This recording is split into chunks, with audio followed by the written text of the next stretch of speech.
scary for me as it is for you. But you know what? What's really powerful is that we have an opportunity to share this information across the planet. I grew up knowing that the actual location of the stars is different than what mainstream astrology shares. So I don't know if you know this or not, you might be new to my work, but did you know that mainstream astrology, astro meaning stars, ology meaning study of, mainstream astrology does not follow the location of the stars. It follows where the stars were 2,000 years ago and is no longer accurate to the actual sky. So tonight, in this Blossom with Lotus 5-day challenge that, oh my gosh, can you feel that energy? We are live, my friends. We are going to reveal what I grew up learning from my mom, the actual location of the stars and where your birth signs actually are. We're going to reveal this to the world. Okay, so I'm going to share a screen. We're going to start this night with a little bit of magic, a little bit of energy, some music, some sound. I want you to get into your creative energy. I want you to get into the energy of divine wealth and abundance, because that is what this energy of Venus and Aries is all about. It's about tapping into divine feminine leadership. It's about tapping into the divine feminine, if you're in a masculine body, a divine feminine, a female body, of intuition and leadership. Isn't that a different idea? Right? You met thousands of years. Intuition has been what? Put down a couple notches, not quite as important or valuable as action and force. Well, my friends, Venus and Aries is going to change that. We're changing that right now. Okay, so I'm going to share screen. I want you to just get into divine flow. I want you to get into your own energy field. I want you to let go of this whole day we've been in. There's so much going on the planet. And let's tap into some rhythm. Let's tap into some music. And let's see what's possible, what we can create tonight.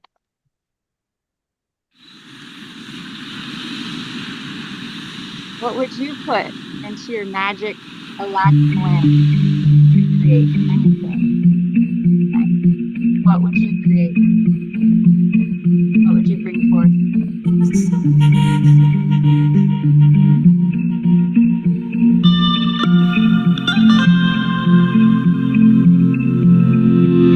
This fascination with freedom in your hands.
like beads on the wind, and spider webs breaking out of innocence.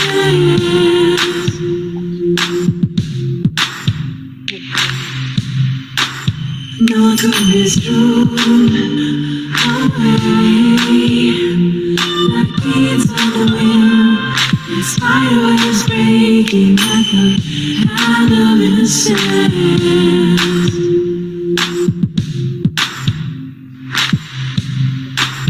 No one could be.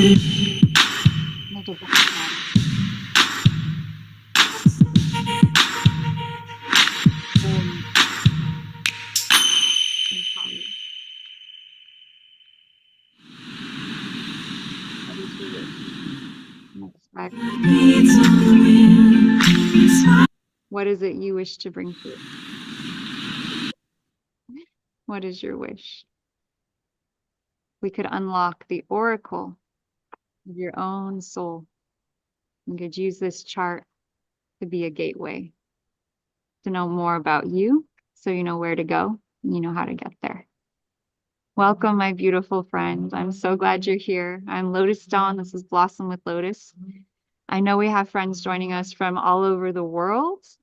Would you like to just tune into that gift that you created here over the last several minutes? And if you feel called to, maybe write down 1 or 2 words for yourself that came through from that experience of seeing empowered, embodied, divine feminine energy with the energy of fire and the energy of water, and that both are so strongly activated right now as we move into the new moon, which occurs tomorrow, Tuesday, May 7th at 8:21 p.m. Pacific Standard Time.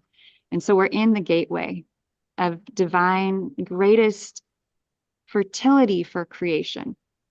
And it's the most powerful time of the moon to set your intention.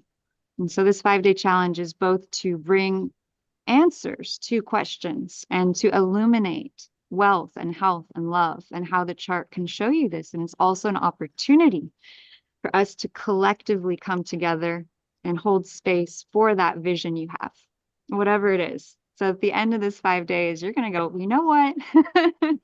I learned a lot more than just about astrology. I was actually able to set an intention and be empowered to create it. And how cool is that?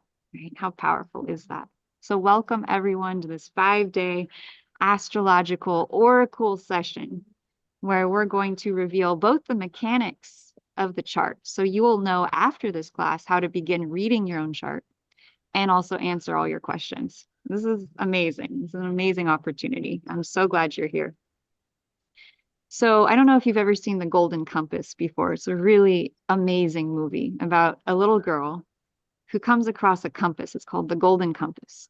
And when she would spin this compass, it would spin and it would tell her the answer. So she'd be in a situation, maybe she'd be in danger. And she'd look at her compass and all the wheels and all the gears would spin. They would spin and they would land on an image. And that image would tell her if it was safe or if she needed to be careful or if things were to her benefit or if they were a challenge. And the astrological chart, when based on the actual sky, is just as powerful of a tool as this golden compass. Okay, when you know the symbols, when you know the gears of the clock, astrology is just the composition of 3 or 4 different gears that spun together like a Rubik's Cube, create a different and unique pattern. Once you know the layout of those gears, you can find out the answer to any question here. Okay, and so I want to empower you with that information. Good old, this is such a great quote. Millionaires don't use astrology, billionaires do. And this is from JP Morgan, right? So he might know a couple of things about that. So for thousands of years, astrology has been utilized by the rich, the wealthy, the leaders, the royalty, the kings and the queens. And in fact, it's also been used by doctors. I don't know if you knew this, but the ancient medical schools required every single doctor to study astrology Otherwise, they couldn't get their doctoral degree. They couldn't graduate. Why? Why was this? Well, because they recognized that every planet and every constellation had a vibrational impact on the body. And so by knowing what sign a planet was in a birth chart, one could diagnose and treat that person because the astrological chart reveals our karma that we come in with as souls. Okay. And so Sri Yukteswar, who is the teacher of Paramahansa Yogananda, actually says that at the moment we're born, whatever constellational pattern we're born in, our chart is the blueprint of our karma from this life and from all others. And so by knowing our astrological chart from birth, we are able to open the gateway to know what is our karma? What did we come in with? What are our strengths? What are our challenges? What are the things that we can heal? And what are the things that might be more challenging? I think it's all healable. If you're here, whatever you're dealing with, I know it is healable. I have dealt with so much adversity and so many challenges in my life. It is a wonder that I'm even here at all. And the fact that I am, as many healers and guides that I've worked with, it always comes back to my chart and it just blows my mind every time. I think I've figured it out. And then the chart says, hey, look at this. And it goes deeper. And I'm like, oh my God, like, how did I miss that? But there are times where timing is at work, right? Sometimes takes 20 years of looking at your chart to finally get the release, to have the cognition, to have that moment of freedom. And I wish that for all of you. And I know it's possible. And I hope that in this next 5 days that you all are going to have that moment. You all are going to have that flip of the switch where you're like, gosh, why didn't I see that sooner? You know, why did it take so long? But damn it, I'm so glad it's happening now. I'm so glad it's happening now. Okay. So one of the reasons you're probably here is that I posted a video on YouTube called Venus, the billionaire planet moves into Aries. And what? Venus, the billionaire planet? What do you mean, Lotus? Well, Venus is the divine feminine energy. And I can't think of anything more profoundly fertile and abundant than the divine feminine around the ability that we have to create life, right? To gestate a little being in our womb and give birth. There is nothing more abundant, bountiful, and fertile than the divine feminine energy. And so that is why Venus, the goddess of love, the goddess of the divine feminine, is the billionaire planet. She represents our greatest wealth potential.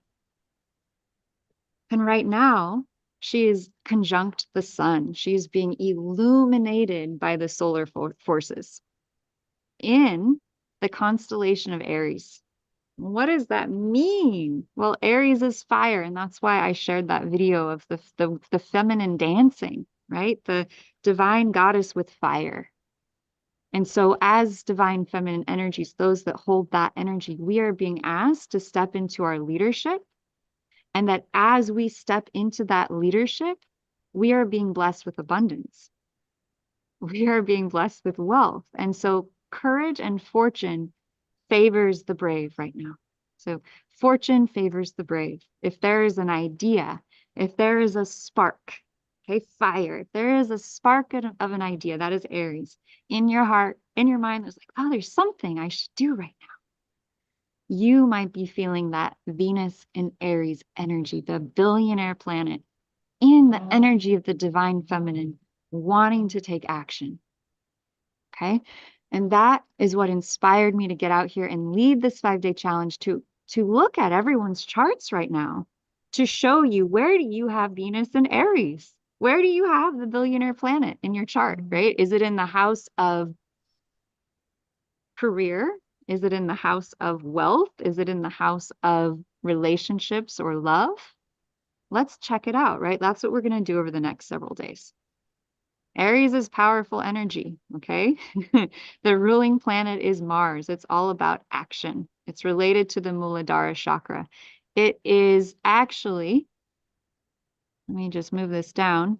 April 20th through May 13th, approximately, is actually when Aries is. And that may be different than what you're used to. So we're going to go over and explain why the dates for Aries are different than what mainstream astrology says. And I'm also going to share a little bit about who I am and why you might want to stick around and listen to me over the next several days. And so if you're here and you're a divine and you carry divine feminine energy, that would mark everyone. So if man, woman, you name it, if you are here, you carry divine feminine energy. And so Venus, the billionaire planet, is calling us to take action, inspired action. It's interesting though, because Venus is feminine and it's in a sign ruled by Mars. And so it's a little bit out of our comfort zone, let's say.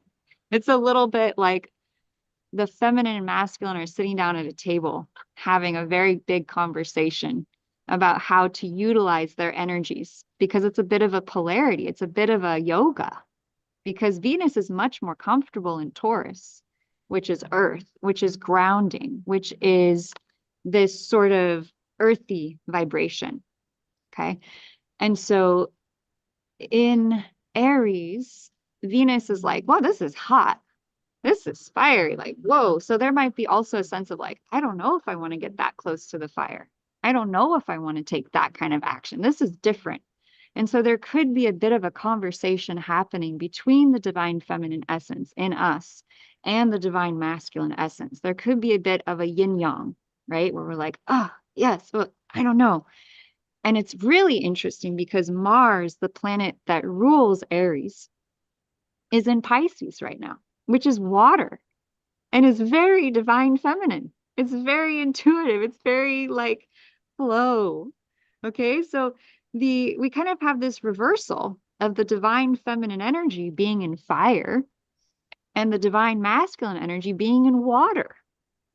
And so it's been interesting because as I've gone out into the world, I've been seeing things that match this. Like just today, I was down by the creek near my house, and there was about 8 young people dressed in water gear, so dry suits and a bright red hat on their heads.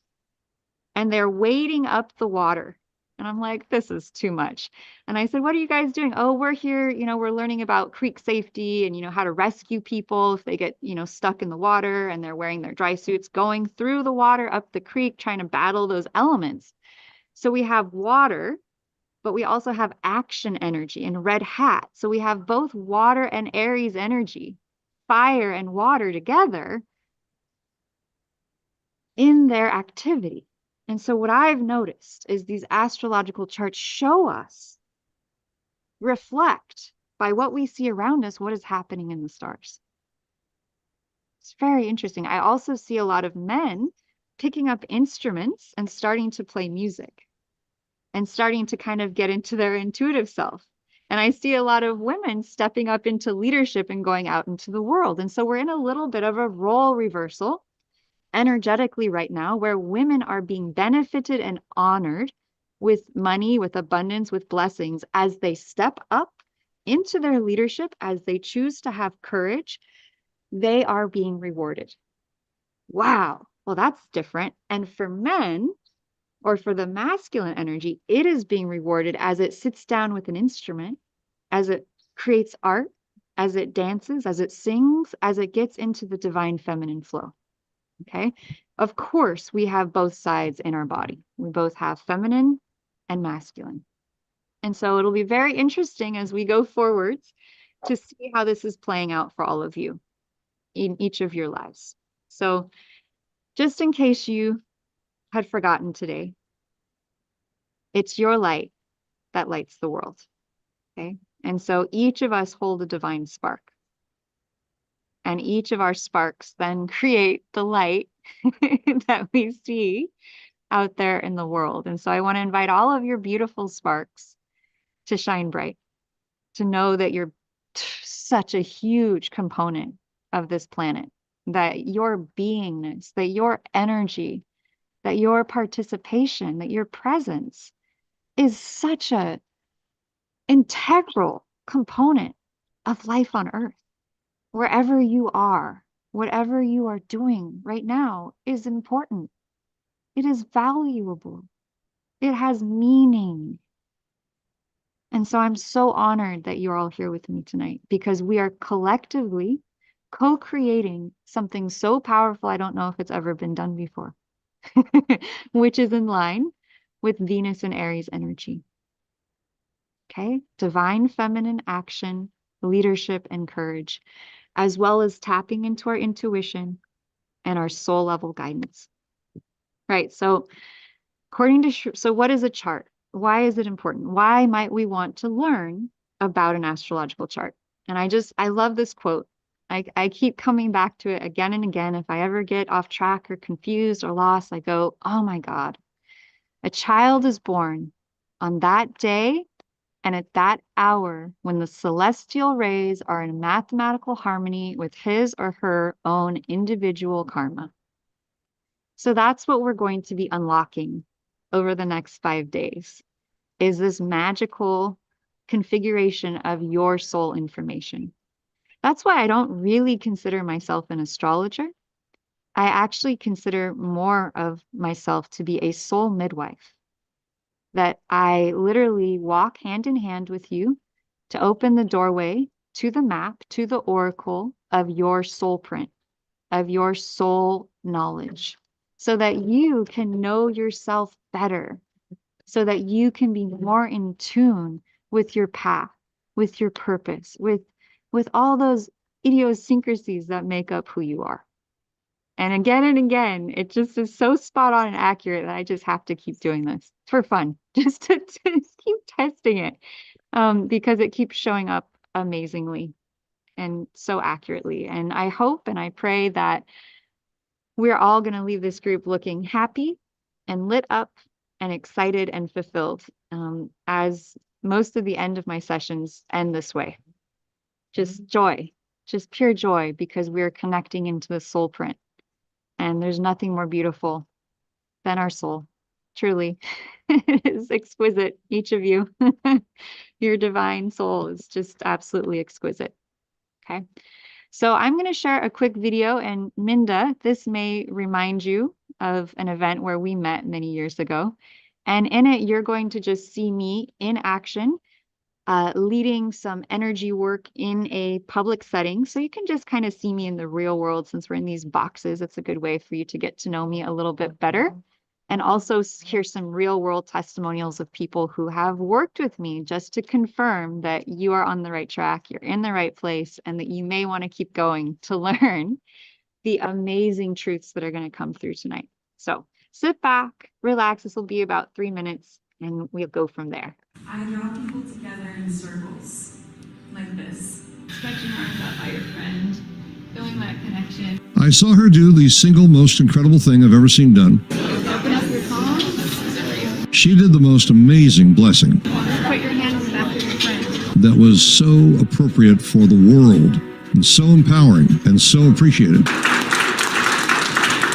This woman empowers everything she touches. She's found something inside of herself. And I do believe if she was focused on you and wanted you to heal, It will give you the opportunity to access places and spaces, locations and destinations that you've never been to before. she's got power and knowledge and the ability to implement her knowledge. I want you to pay attention to her. It's something special. The energy went through us all. Lotus is the one you really want to connect with. This makes me feel like so grounded, so calm and peaceful. Something inside of me, I feel change. I never felt that way before. Oh my God, she actually resembles the beauty of the lotus itself. You gave me a permission to connect with my soul. How many of you have been touched by her presence at this event? And I have a gift to share with you. So come, and I will be so excited to share all that I've learned so that I can hold your hand and bring you with me.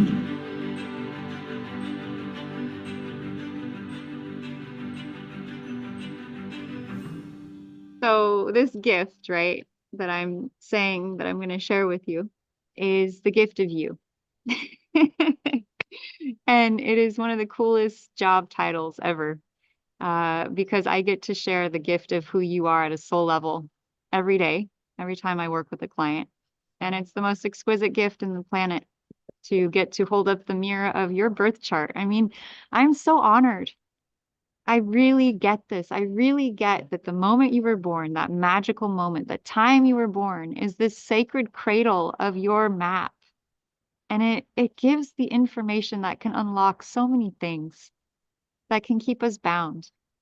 And I'm so excited to empower you with the skill and the ability to begin to use your own map for yourself. I don't think that anyone should own this map, right? This is your map. And so I want to give as much of the knowledge that I have to you. And I have quite a bit, as I'll share with you in a moment. This is Christine. She's one of my very first clients back in 2022. And she came to my last master class, and she's just been an amazing support. And I love this testimonial because she says she lit a fire in me. Okay. And that stuck with me because if I could light that fire in you of excitement towards knowing yourself and going towards the path and purpose that you are, then I'm complete. I'm happy because that's what I'm here to do. And so I pray that this course can help to light a fire of excitement within you around your purpose, around where you're headed. So a little bit about me. So my mama is pretty amazing. She's a pretty amazing woman. She was a Kundalini yogi in the 60s and 70s. She practiced Kundalini yoga 7 days a week for 10 years straight, waking up at 2 or 3 a.m. in the morning to do sadhana, to chant the name of God, to do these crazy kriyas that if you've ever done Kundalini yoga, you're like, oh my God, like how does anyone do this every single day? Like it's full on. And she prayed to be able to teach me everything that she knew. And so she learned in the 1970s about something pretty revolutionary in astrology.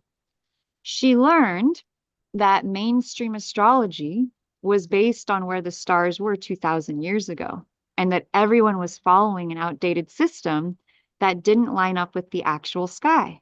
So everyone was walking around thinking their sun sign was in, Aquarius, when because of something called precession, it's moved back about a sign. And so everyone in Western astrology is about a sign ahead of where their true astrological sign would be. And so I grew up hearing this and learning about it and watching my mom tell people all about it.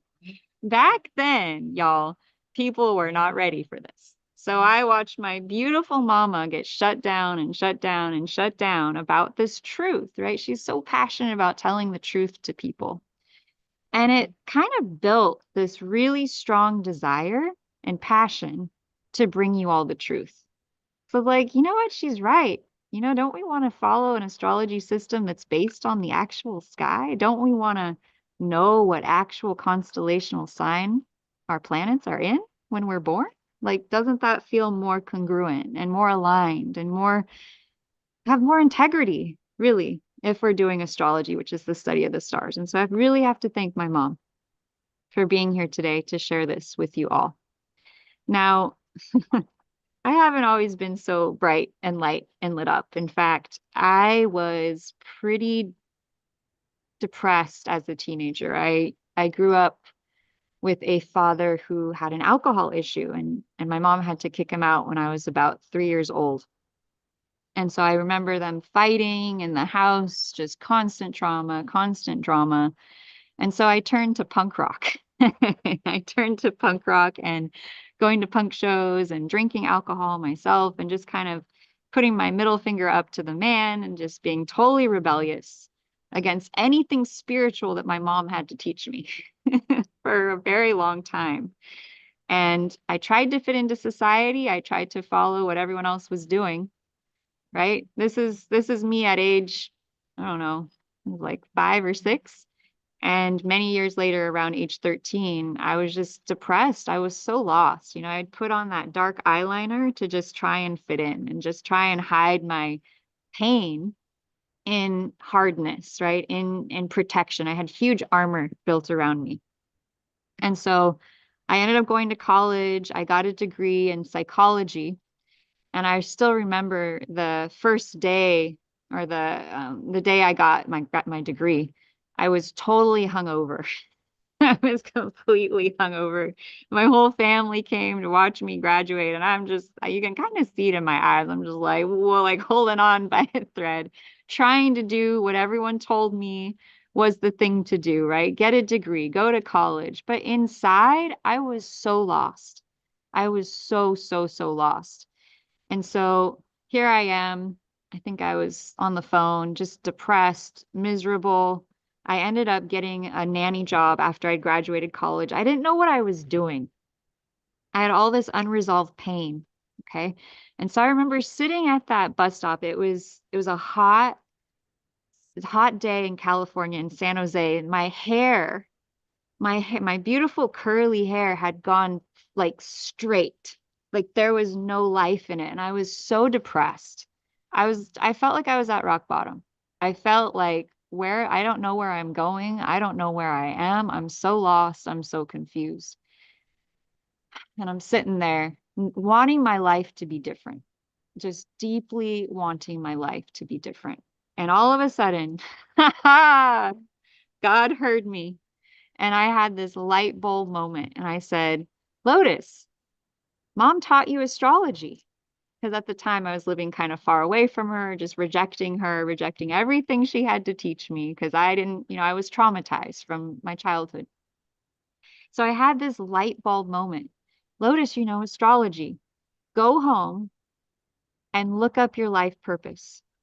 And so I got home, I typed into Google, how do I find purpose through astrology? Like, how do I find my life purpose through astrology? And Google is so awesome, man. If you have the right question at the right moment, dude, the perfect answer will sometimes come through. And what do you know? I did. I discovered something. I discovered something called the ascending and descending node in an astrological chart. If I hadn't grown up doing astrology charts, this would have made no sense to me. But since I'd been taught from about age 10 how to do astrology charts, I quickly looked up what this meant. And so the North Node, or this symbol, relates to something they call our destiny. They call it our destiny point. And so there's two of them. There's the ascending node and the descending node, and they're points in the middle of the Earth's orbit, the sun and the Earth and the moon. So there's these 2 points between those orbits, and you can calculate what yours are. In fact, we're going to go over that in this 5-day challenge for everyone, what your North Node and what is your South Node and what do they represent? Well, the North Node is our biggest lesson. It can often mean we're not doing it, okay? It can often mean we struggle to do the North Node. We struggle to do the one that leads to our purpose because it's like the weakest muscle. It's new to us. It's this new path. And then the descending node or South Node is our karmic point, and it relates to what we come in with that we're super good at. We're super good at it, but guess what? If we follow that, we will be so bored and so miserable. We'll be like I was sitting at that bus stop with no curl in my hair. That's what the South Node, the descending node, brings, is lack of purpose. It brings lack of direction. It's too comfortable. It's too static. And so what I found by looking up what my North Node was and what my South Node was that I was living in my past. I was doing everything related to the skills I came in with that I was really good at, but I was doing nothing related to what I needed to grow towards. Nothing. And so in that moment of learning this, I made a decision. I said, that is it, period. I am done following the comfortable path. I have to grow. And I know it was terrifying, to be honest with you. It was absolutely terrifying. But I made a decision to do it. And so some of the things that I found, or the suggestions I found to do, were that I needed to start my own hobbies because my past self was all about relationship. And this is very common for women, right? So my past self-focus was all about putting all my energy into a relationship. So I was doing that. I was living with my ex-boyfriend at the time. I was focused on our relationship. That was my main purpose. Okay. Whereas what my ascending North Node was independence. It was Aries. It was all about courage and leadership and change and being independent and being an individual. And I was doing the exact opposite. And so I made a decision that day to do everything it recommended, get hobbies. I bought a car. And within weeks, okay, within weeks, I got a phone call to have a new job. I moved to a new location near the ocean. I bought a new car. I left my relationship and I started a completely brand new life within weeks of finding this out. And I could not believe that this little piece of astrological information, just one day sitting there and reading about it, could be that seed or that nugget that pushed me into action, that caused me to change everything. It blew my mind. And so years later, as I was figuring out my purpose and what I was here to do, I realized that I was here to teach this to others because it'd been such an empowering step in my own life. Okay. And so that's my story. And I wanted to share it with you so you could get to know me a little bit better and hear where I've come from and hear that I'm a lot like you. I've had challenges. I've hurt. I've cried. I've celebrated. And I'm really on the same path of you, which is to always come towards what I'm here for, to always align to my soul, to always be on that path of growth. No matter how challenging or scary or weird it may be, I'm committed 100%. That's why I'm here for you tonight. So I'd like to just take a moment now that I've shared about myself to maybe open up the floor to introduce everyone and hear a little bit about who you are and where you are and what you'd like to get out of this course. And this is, totally optional. Share as much as you want. We are live broadcasting on YouTube. So, whatever you feel comfortable with, it's entirely up to you. And I appreciate you playing tonight full on, because as we play full on, we are telling the universe we are serious and that we are here to take massive action towards our dreams, our goals, and our desires. So welcome, everyone. If you would like to unmute and share, it's totally optional. Please turn on your camera so we can see you. Or I guess you don't have to. You can if you want. And just please share, your name, where you are in the world, and, maybe what you're really hoping to learn or create, or what drew you to be here tonight. And whoever wants to go first, feel free. Get into that brave, courageous Aries energy. I know it's strong. Yes, Yolan, please, if you are on Facebook, you can direct message me your birth information, or you can message me here on direct chat. That works. I have pretty much all of your charts made. It was pretty amazing getting them all completed. And I'm excited, but I'm really excited to hear from all of you.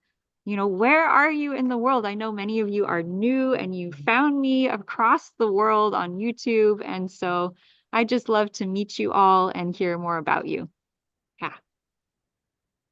Go ahead, Coach. I know you're ready. You gotta unmute. gotta get big. Being the only gentleman here. Very brave. Well, I don't know. What do you want to know? I live in Florida. Awesome. Yeah. I'm in real estate, commercial real estate. Coach, what drew you to join us tonight? What were you inspired by? Just to learn more, especially about the abundance portion of it, where joy, love, money, everything goes with it. Yeah. Yeah. Yeah. If we're on this soul path, wouldn't it be beautiful to align the wealth part? Wouldn't it be cool to bring that Absolutely. money aspect so that we can step more into our leadership, so that we can be even more of an inspiration to those that we serve? Amen. I'm really fired up about that, Coach. I've been thinking about this a long time and about how it's time for people who are here as guides and spiritual teachers and supporters to really step up and allow that wealth energy to come in. And my hope is that this is going to unleash some powerful wealth energy for all of us over the next several weeks. So I'm glad you said that. Thank you for I feel it. I feel it. So I know we all will. Yeah. Yeah, it's a powerful time around that. And at the end of the week, I have a special bonus I'm going to share with you all about a powerful money abundance manifestation point coming up in May. So get excited, get your calendars ready because it's going to be pretty powerful times. I'm just going to say that. Thank you, Coach. And thank you for being a man here, supporting all these goddesses and being a strong enough, courageous enough man to be like, I can be here and still be in my manhood and it's all good. So I'm happy. Taking the lead. I'm taking the lead. That's right. That's right. All right. Anyone else want to unmute and share your name, where you are, and just what you're inspired about, what you're excited about learning over the next 5 days? It helps to break the ice. It helps to get everyone connected and tuned in. If you don't want to, that's fine too. But if you do, just raise your hand or unmute and just share with us all. Yeah. Go ahead, Minda. Okay, my name is Min, and I'm at Lotus at one of the master class that we both took. I was happily retired. I can tell you that after working all my life. Actually, I came into this country with just a college degree and a dream. I'm at Lotus at one of the master class that we both took. I was happily retired. I can tell you that after working all my life. Actually, I came into this country. Is there a recording on this? Yeah, go, keep going. I was like, what's happening? I think it's echoing. Sorry. Yeah, that's an echo. But anyway, one day, I switched from being a financial counselor, financial planner, stockbroker, to going and being depressed after my daughter committed suicide. And I was mummified for about 5 years. And those days were really very dark for me.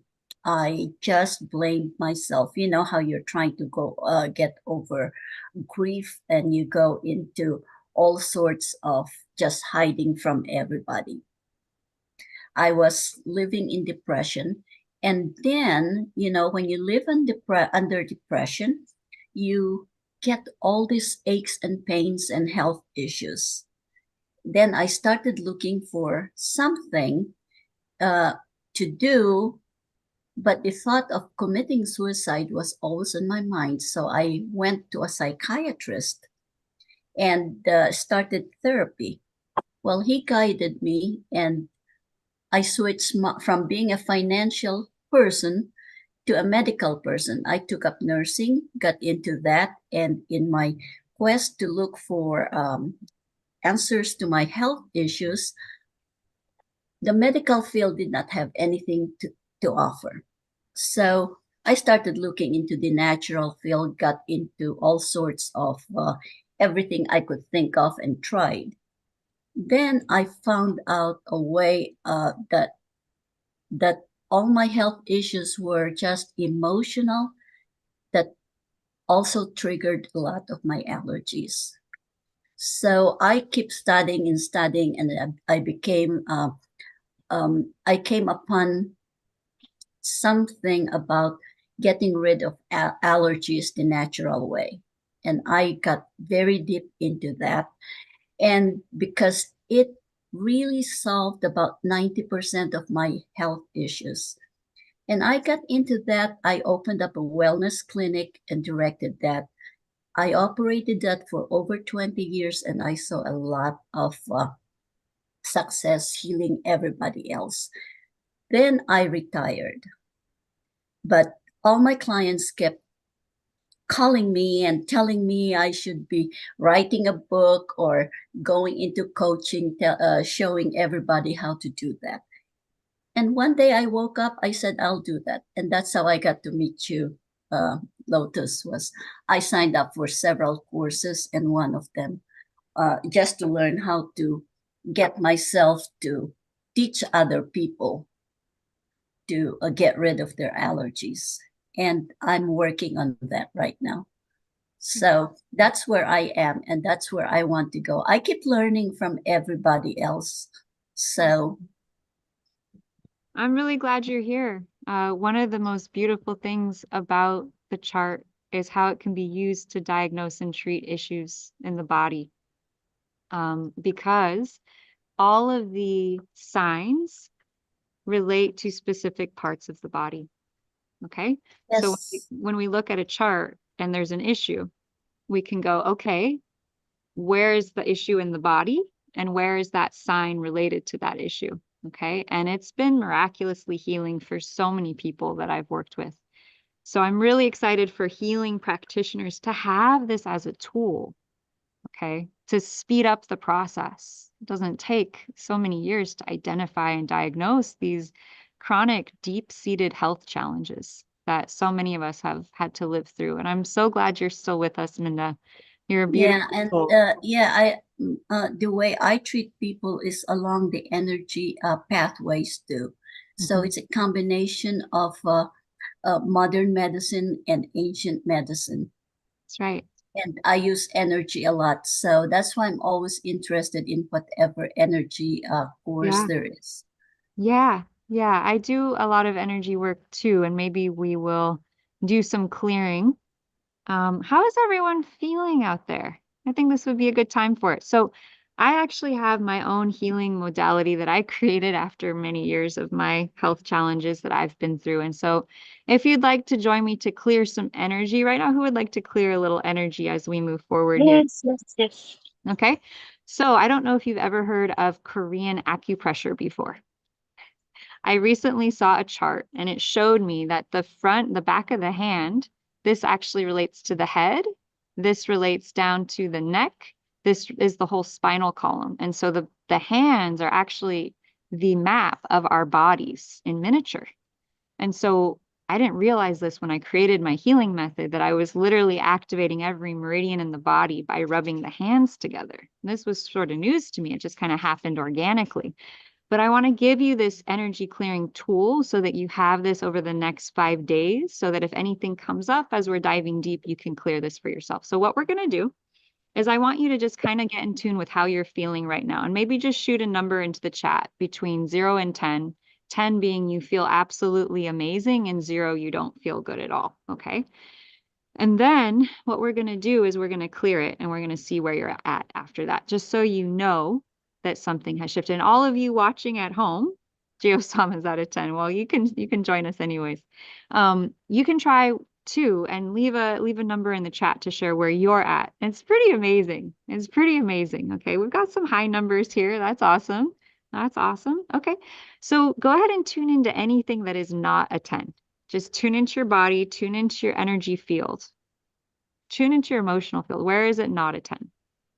In your body and your heart and your mind. Beautiful. Now I'm going to call on all your highest guides, all of your highest guardians, your highest possible connection to source. Minda's doing fantastic. And then we're going to rub our hands together and we're going to connect to the heart. We're going to take a deep breath in. Whew, and a deep breath out. And there's always a lot of energy when we do these group clearings and group coming together. So whatever collective energy is in the field, we're going to clear it. Awesome. So Anna said the throat. Yeah, the throat is major, especially for women stepping into leadership, stepping out into the world. Yes, I hear you. My throat's been my big challenge too. And my chart actually was able to show this to me. So amazing. Lower back pain. So focus on your throat. Geo, focus on your lower back. Oh my God, I'm with all of these women. What in the world did I get myself into?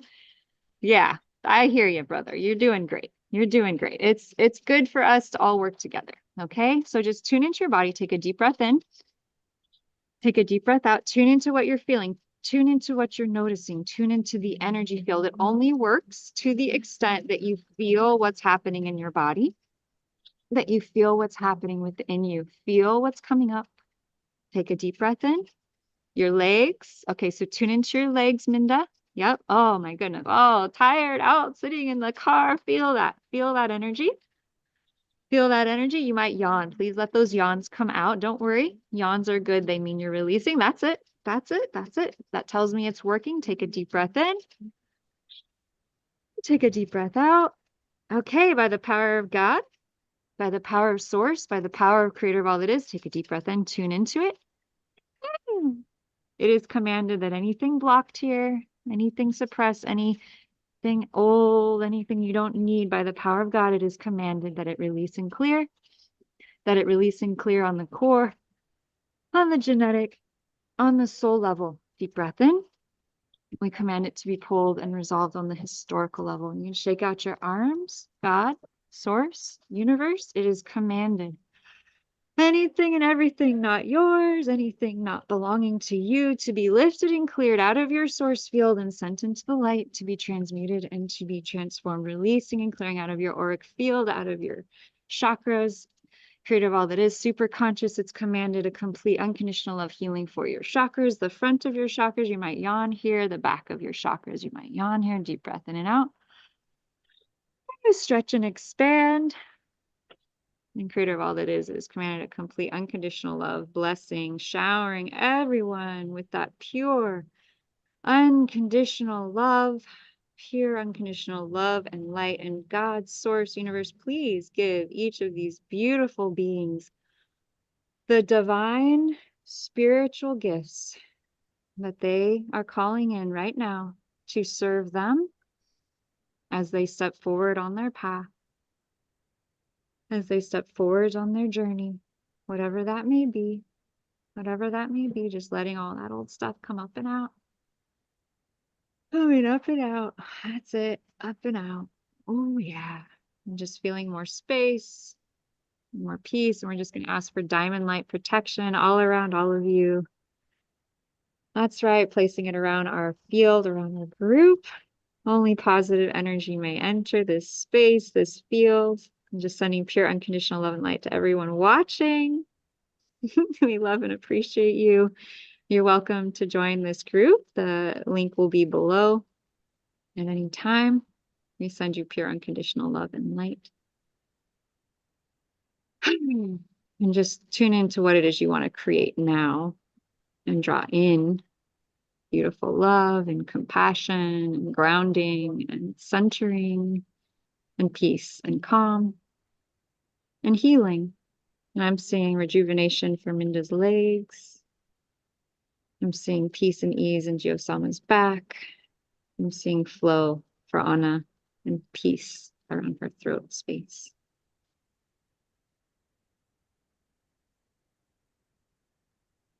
Divine, unconditional, angelic protection for all of you. Good, and just take a nice deep breath in and out. Coming back into the present moment, feeling more grounded, more connected, just more spacious, more peace, more ease. Good job, everyone. Knowing you'll be super clear, super connected, super centered as we move forwards. Guided from within, as they say. And if you'd like to share in the chat the number of where you're at now, 0 to 10, 10 being you feel amazing, 0, I don't feel good at all. And wherever you're at's perfect. Wherever you're at, fine. Okay, Anna, we've got an 8. Minda's at a 10. Awesome. Yolan's at an 8. Good, we're getting there. That's good. That's good. Thank you all. Yeah, you're welcome. Back pain. So now you're a 9. Awesome, coach. Yeah, how's your back pain? Doing better? Yeah, actually, I feel much better. Uh-huh. Yeah, it's all energy, right? Minda knows that. It's all energy. You work at the level of the soul. You work at the level of energy, and anything and everything is clearable. And so that's been an interesting addition to doing astrology reading and bringing in the energy clearing. I tend to work with people on healing deep soul trauma that could be in some way blocking their soul purpose or mission, because I'm passionate about all of you getting to your destination. And the chart shows us, and then we can clear what's in the way. Okay. Minda, how are your legs? Are they feeling better? Oh, yeah. Yeah. She's like, of course. Right. Okay, awesome. So I'm going to share a little bit about what is this astrological system that we're about to jump into for the next 5 days. Why is it so accurate? And then we're going to open the floor to questions. Okay, so I'm going to share screen. And at any point, if you have questions, just raise your hand. It's totally fine. And we're going to tap into it. Okay, so here I am after having utilized astrology to step into myself on a deeper and deeper level. It's truly an amazing feeling to have this gift, to walk around and be able to assist others with this information. It's like a miracle waiting to happen, to give people, what is your destiny point? Like, are you kidding me? You can find that out? I thought that like was a mystery or whatever. No, it's actually very definable. It's very interesting. This was a great reading I did with Carly. Carly's one of my beautiful soul friends. I liked what she said here. My reading with Lotus was such a spot-on, powerful reflection of who I am, why I'm here, my sparkles and my hurdles. When she landed on a bigger hurdle that has been a consistent challenge for many years as I build my business and express my soul's calling, she went in. Her naming of the challenge was on point, and I felt so seen in my struggle. She helped me give greater context of this aspect of my journey in a way that was very loving. And then she started flowing healing energy that came. Once the energy started flowing, I sank into a trance and received. It was so beautiful, so nourishing, and exactly what I needed. So that is the flow of our class, is that we're going to use the chart to identify, then we'll probably do some healing. We'll ask questions, we'll have answers, and it's going to be beautiful. So our purpose in life is to find, your purpose. Your purpose in life is to find your purpose, first of all, and give your whole heart and soul to it. Buddha. Okay, so even the great masters are telling us to look into our purpose, right? And to follow it. There's a reason. There's a reason. So today, what are we going to cover? Well, first of all, who am I? We went through that. And now, what is True the Stars astrology? What is the code to reveal the secrets? What are the 4 pillars? And your questions. Okay. So what are we looking at today? What is this True the Stars astrological system? Awesome. Yeah, the replay will be up. Yolan, great to meet you. Glad you could join us. So we are following the True the Stars sidereal system. This is from the New York Post, right? Very legit, well-renowned newspaper. And it says the sidereal system is based on the current position of the stars. That's what we follow. Whereas the tropical system, which is mainstream astrology, is based on where the stars were 2,000 years ago around 0 AD. Yeah, that's right. So all of mainstream astrology is based on where the stars were 2,000 years ago, no longer accurate to the actual sky. Well, what do you mean, Lotus? What do you mean? Well, Ptolemy created the Western astrology system as we know it. And at that time, when he looked up at the sky and created this system, that is what he found. Okay. So March 21st, most of you in the Western astrological world see that as the first day of Aries. Well, that was true 2,000 years ago. But if you were to look up to the sky tonight at on March 21st, you would actually see the astrological sign of Pisces. Yeah. So tropical astrology is about 1 degree ahead of where the actual stars are in the sky. That's the basic truth of it. Now, I knew that most of my life, and that's what I followed, and I gave readings based on the sidereal system, accurate to the sky. But it wasn't until 2022 that I found out 2 shoes dropped. And I thought, I didn't know there could be more. Well, I found out, let's see, that each of the constellations is a different size. So the sun and all of the planets actually take a different amount of time to move through each constellation. They're not all the same size. So Aries is very short. It's only 23 days long. It takes the sun 23 days to move through it. Whereas Pisces is about 41 days long. Virgo about between 44 and 49. And so if you look at a normal chart, it is all 30 days, 30 days, 30 days. And so it's not giving you an accurate representation of where the planets were and what signs they were in. And I said, oh my God, I have to know my accurate chart. I have to know where my actual planets are, what sign they're in, and what house they would be in. I was just like, I have to find this out. I also found out that there's a 13th sign known as Ophiuchus. And so Ophiuchus is amazing. Anyone here have heard of Ophiuchus before? No. Okay, we've got a couple ladies who've heard of Ophiuchus before. So what is Ophiuchus? Well, it's the 13th sign. It was part of the astrology. It's been up in the sky. It doesn't just appear. Since the Babylonian era, they've known about it. But the Babylonians cut Ophiuchus off of the constellation, the 12 sign wheel that we follow. They cut Ophiuchus out of it, and that's why we only have 12 today. But NASA released about 8 years ago that there is a 13th sign known as Ophiuchus.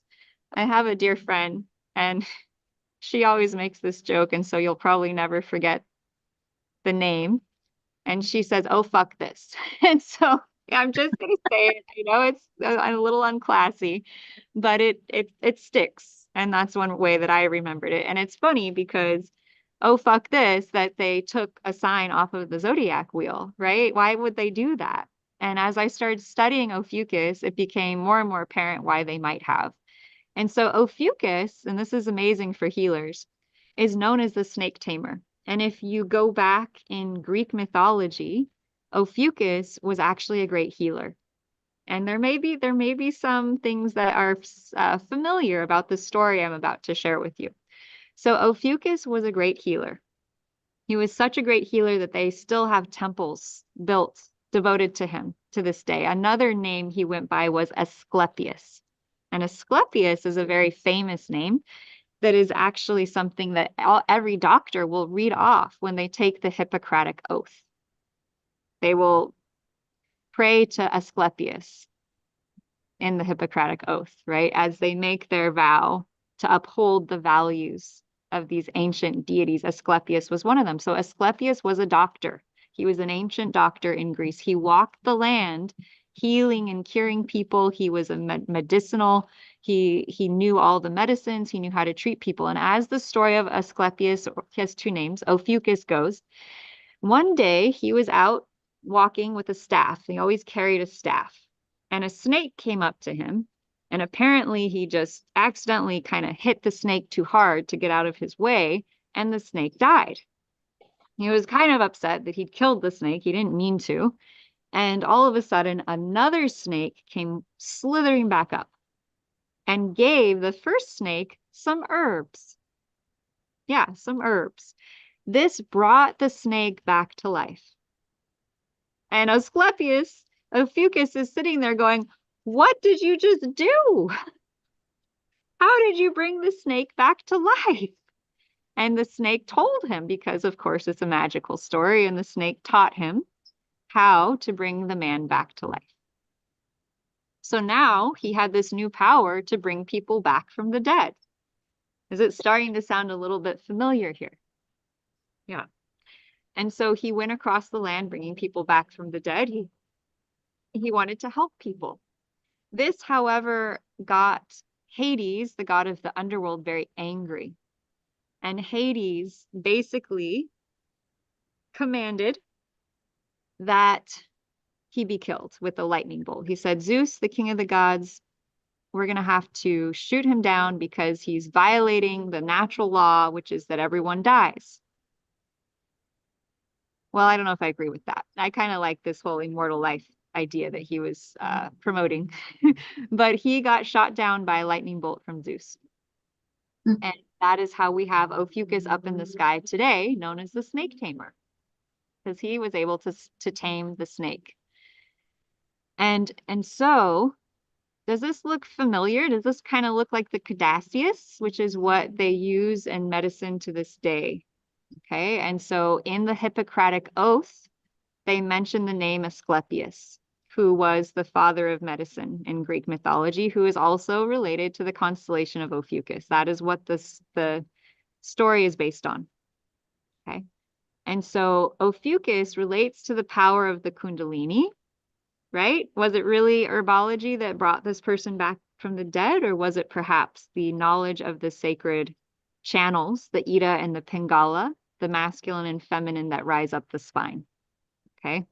And so Ophiuchus relates both to medicine, to healing, and to miracles, right? The ability to transcend physical matter to create eternal life.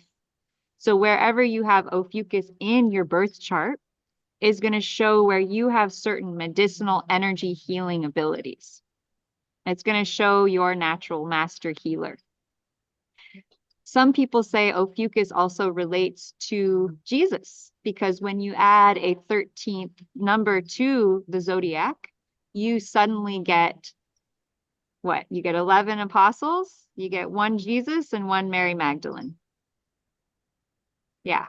So Ophiuchus also relates to the idea that many people hold that there were sacred mystery schools where people were taught, that perhaps where Jesus was taught, how to ascend and raise his Kundalini energy to actually create spiritual enlightenment.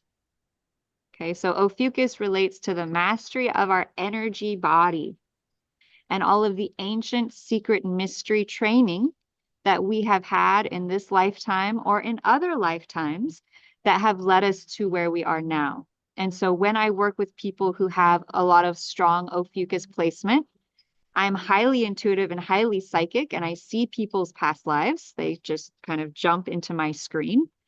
And I tend to see people with a lot of Ophiuchus energy as having been ancient Egyptians in past lives who often had a lot of secret, sacred mystery training around the mastery of energy and initiation experiences where they learned how to conquer death. There was an ancient mystery school practice, initiation rite, where people would actually take herbs and go through a death process to be reborn. And this was something that happened in a lot of ancient mystery school trainings for initiates to learn how to transcend death, to learn how to let go of fear of death and how to step into the field of immortality and rebirth and new life, just like Jesus was ascended, right? And ascended himself into the light body. Okay, so Ophiuchus is everything related to all of that metaphysical, reality stretching, soul mastery energy. So wherever you have Ophiuchus in your birth chart, let's just say it's a secret mystery adventure waiting to unfurl as we reveal where it is in your chart. It's always powerful, and it relates to the area of the sky that is right next to the galactic center. Have you heard of the galactic center before? Yeah. Yeah. So the galactic center, of course, is where we have, it's in the center of the Milky Way galaxy. And there are 4 supermassive black holes there. Some people say that the great central sun is right behind that. You've heard of the great central sun. And so June 18th and December 18th, at the very end of Ophiuchus, is when the sun accesses the galactic center. And so if you're into manifestation, if you're into creation, and if you're into plotting and creating your own life, June 18th and December 18th are 2 of the absolutely most powerful times of the year to set your intention, because it is the most yin time of the year when we're that close to 4 supermassive black holes. It's almost like the most massively fertile energy, right? The darkest, most yin time of the year as we access that energy, which makes it the most fertile. So if you want to plant a seed that's going to just really go big, that is the time of the year. Unknown, but very powerful, right near the 2 solstices. Okay. when you add the 13th sign of Ophiuchus, something else very magical happens. So the Native Americans and the Mayan astrologers follow a calendar that is both 28 days long and 12 moons or 13 moons. And so the turtle has 28 humps, right, on the outside edge and 13 big humps on the inside, which perfectly match the moon cycles of the year. So when you add the 13th sign into the constellation, you immediately line back up with this Earth calendar that's more in tune and more in harmony with the Earth and the rhythms of nature. And I found working with it to be incredibly powerful for aligning myself back into the flow of nature, which is one reason I love to utilize it. Yeah, and so here's Jesus at the Last Supper with 12 others. And so when you add that 13th sign, you suddenly line up with the number of people at the Last Supper. And many say that sitting next to Jesus was Mary Magdalene. This doesn't look like a man to me. I don't know about you. And so a lot of people say that Jesus was not, Jesus was married to Mary Magdalene is what many people say, and that they were in a divine union. And some say that Ophiuchus represents the coming together of divine union, divine spiritual union between men and women, also the divine union of our feminine and masculine selves. And that is how we achieve enlightenment, is through the balancing, integration, and alignment of our feminine and masculine energies. And so some say Ophiuchus is not male or female, but it represents the balance of those energetics coming together to create illumination and enlightenment. So some things to ponder, Any questions?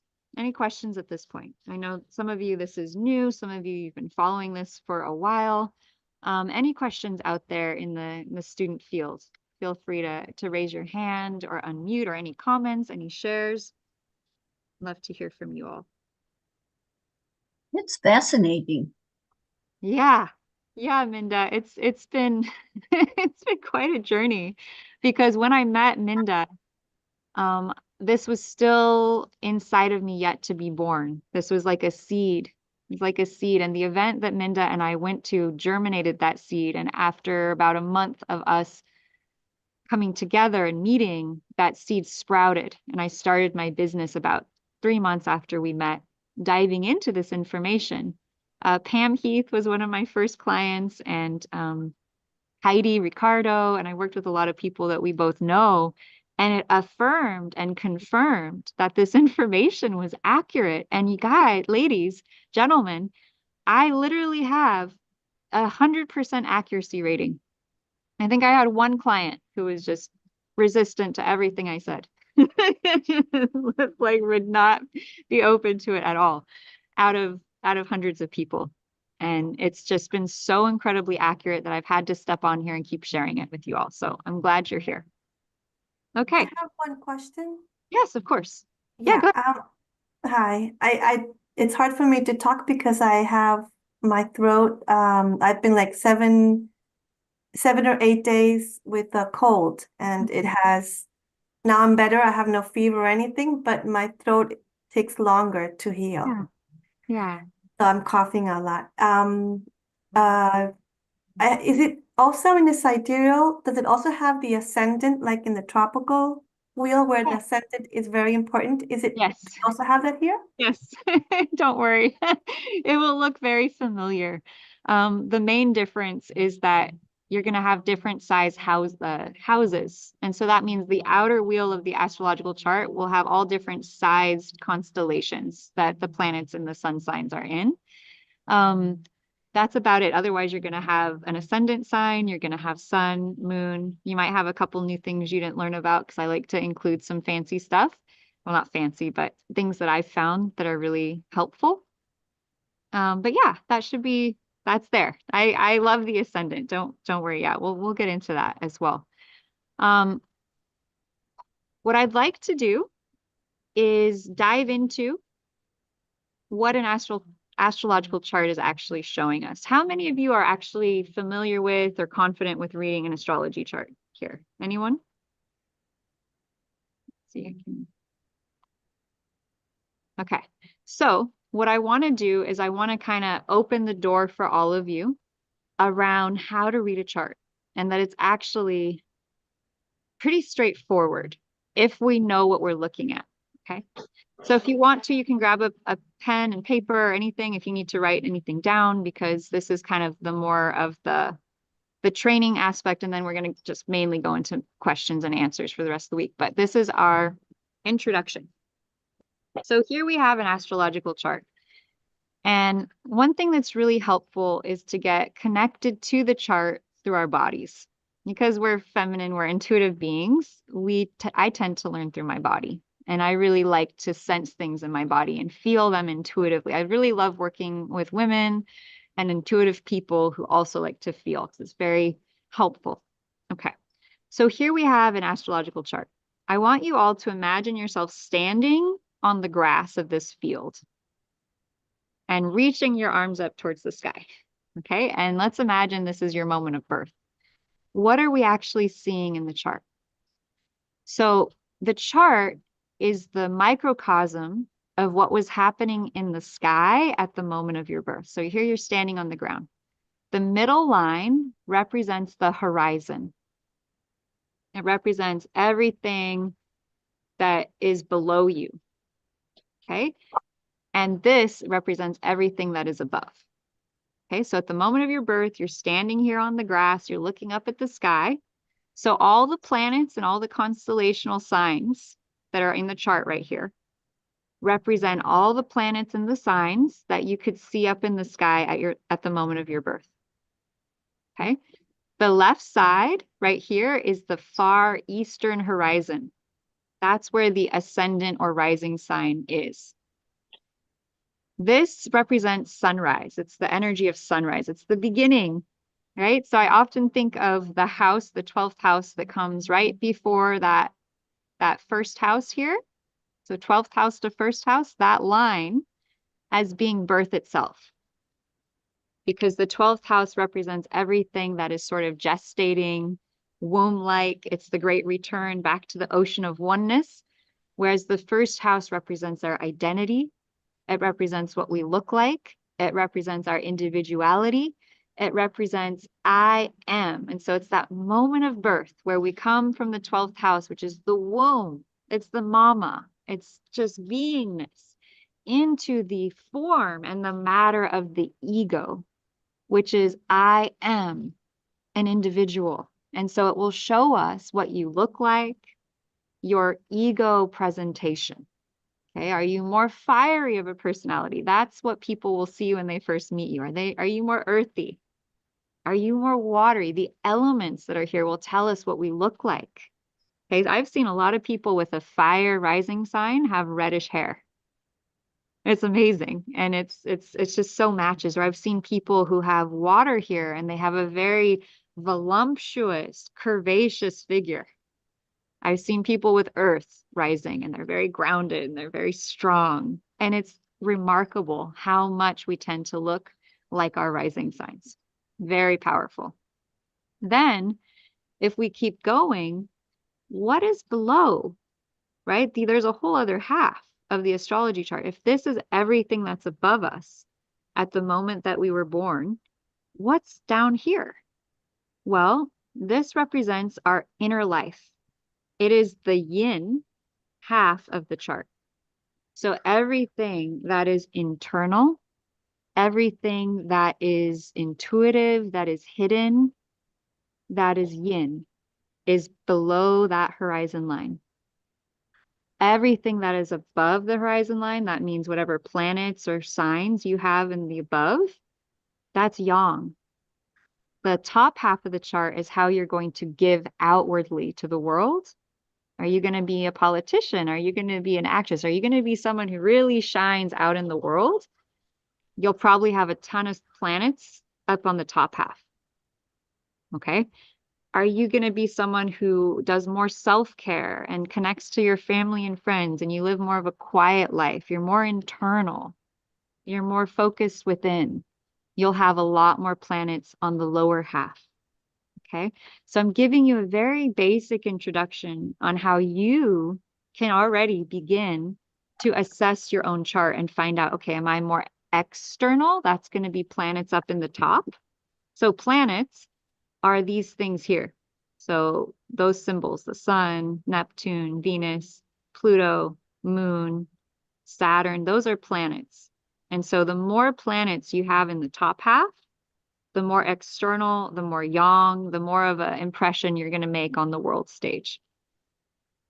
The reverse is true for the bottom half. So the more yin you are, the more internal you are, the more of a splash you're going to make with your friends and your families. You're going to be more internal of a person.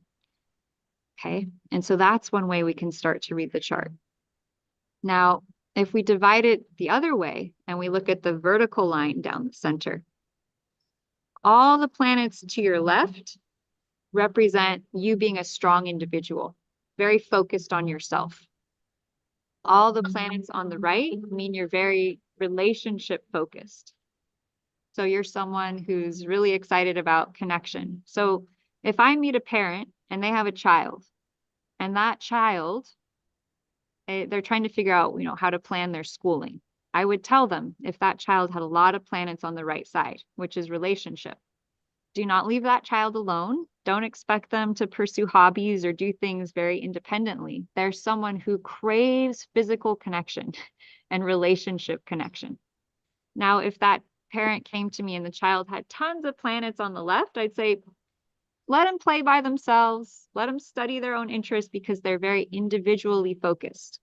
We all need both, but the chart can show us where our focus is. If we're more individually focused, that can be people who have multiple PhDs, multiple careers. They're just always, you know what I'm talking about? There's like some people who have a gazillion certificates and they're continually on the trail, self-development. They're very self-focused. They don't maybe have that many relationships, but they're very self-focused on growth and development. They might have a ton of things on the left side. They're like, oh, I just wrote a book. I just traveled to this country, and you're just like, wow, they're really on a path. And then you meet someone on the right and they have tons of planets on the right, and they might be married. Maybe they have tons of friends, they have tons of relationships, and that's where their focus is. Okay. It's very, very interesting. Any questions about this or comments?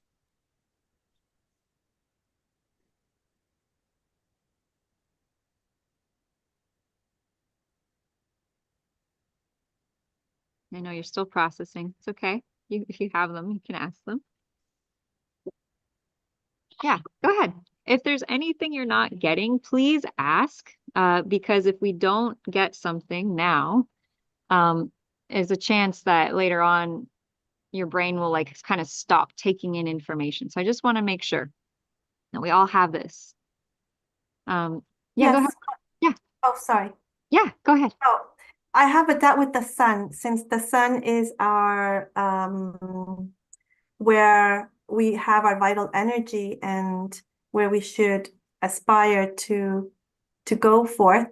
If it's then below the horizon, then it would be a more inward destiny to ourselves. Then if it were on the top, then it would be a more outward kind of destiny of myself. That's such a great question. That's such a great question. So one thing is that there's another structure to know about a chart, because most of us know about sun sign, right? And then we learn, oh, well, the under half is about inner. So how do we find our outward expression if our sun is inner? And so that brings me to the discussion of what I call the 4 pillars, or the 4 main points. And this is so powerful, my friends. Very few people teach this. In an astrology chart, there are 4 main points that represent sort of the 4 pillars of our essence. And that by knowing these 4 pillars, we can very quickly assess someone's identity, their way of being. And I love sharing this with new people because it's very simple. Okay. What those 4 pillars are, number 1, is the ascendant, which is over here on the far left side. That's our identity. It's what we look like. This also relates to time of day, and this relates to sunrise. Okay, so this is how we rise in our giving of who we are to the world. Then we come down to the below. And we come to something called the IC. IC is short for Imam Coeli. You don't have to remember this, but it means bottom of the sky. And it relates to midnight. Let's see if I have a good graphic. Whoa. I'm going to share screen again. All right. So IC represents the bottom of the sky. Whew. All right. This is a good chart for it. Okay. So here are the 4 pillars. Okay, we have the ascendant, which is the identity, sunrise. This, and then we come down and we get to the sun at midnight. So this represents the root system of the chart. This is the deepest, most buried part of us. I call it the root cellar or the basement, or, you know, where all the things that are deeply within us, like our ancestry, our DNA, the most private part of ourselves. Most people don't share this with the world, right? We keep this fairly hidden, the IC. Okay. And that's midnight. Yeah. If you have your sun down here, it will probably mean that you're very internal. You're very protective. The IC really correlates to the astrological sign of Cancer, which is the home, which is the mom, which is family.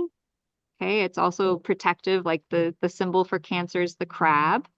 So when you have a lot of planets down here at the IC, you tend to be very protective of yourself, right? You tend to not maybe share yourself very much with other people. And yet you can be very loving, very nurturing with those that you love and care for, those that you are close to. Okay. That leads us to the 3rd pillar, which is directly opposite the ascendant.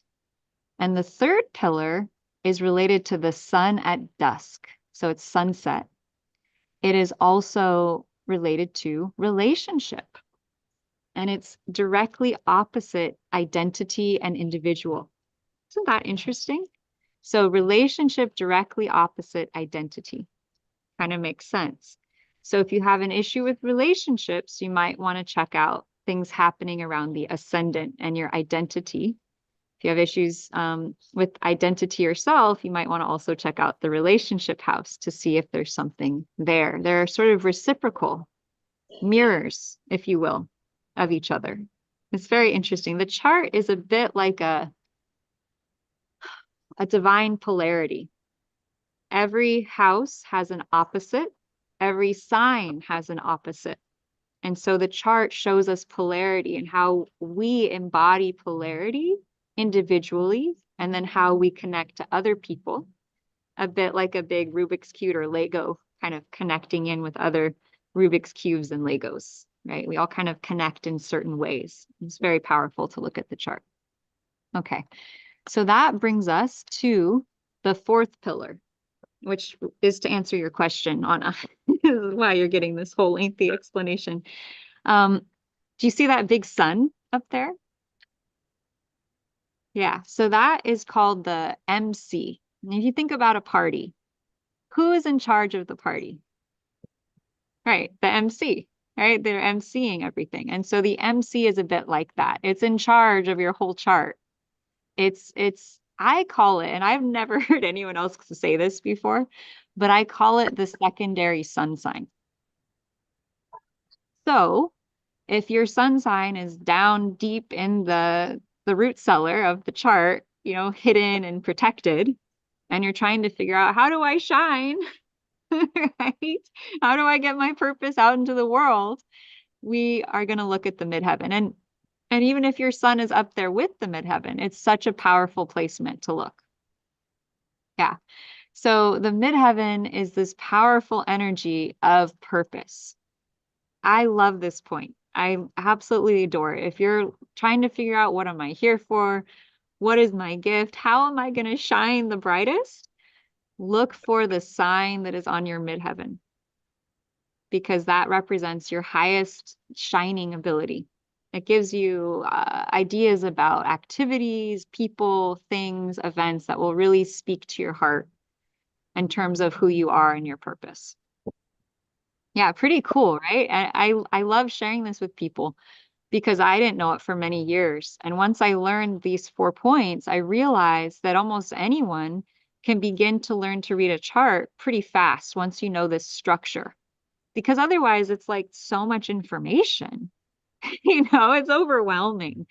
But when you boil it down to these 4 points, and just as a beginner, you start to just focus in on identity, ascendant, IC, deep emotion, family, DS or descendant, relationships and love, MP, purpose and path. It kind of distills things down. It makes things very approachable. Okay, so we're going to look at that with your charts over the next 5 days. Here is a very interesting chart that I came across. Okay, here it is. It's a little complicated, but it also kind of shares with you the structure of what we're looking at in the chart. So what we have here is, of course, the ascendant, the Imam Coeli, the descendant. So first house ascendant is identity, image, and self. That's from 6 a.m. to 4 a.m. So sunrise time. Okay. The IC is related to the fourth house, which is family. It's mid AM, so from 10 p.m. to 12 midnight. Family, parents, security, home. I also say DNA and ancestry. So if you're like, I'm really working on my ancestry, I'm really working on healing blocks in my ancestry, because a lot of times that can be holding us back, or I'm really looking to heal my family, this is where you would look to see what might be happening there. Okay. Then we get to the descendant, and that's the seventh house. That's 6 p.m. to 4 p.m. to 6 p.m., which is sunset. Marriage, relationships, unions, and the law also. Law things are related here. And then you get up to the 10th house. It doesn't have the MC, but it's right sort of between the 9th and 10th. And so it's sort of a combination between career, authority, fame, philosophy, social, and travel, right? It's kind of how we, the way I describe the midheaven, the MC, think about the Christmas tree. Okay. So the IC would be the roots of a Christmas tree. And the MC would be the star on the top. And there's this really great saying I learned from T. Harv Eckert, which is the roots create the fruits.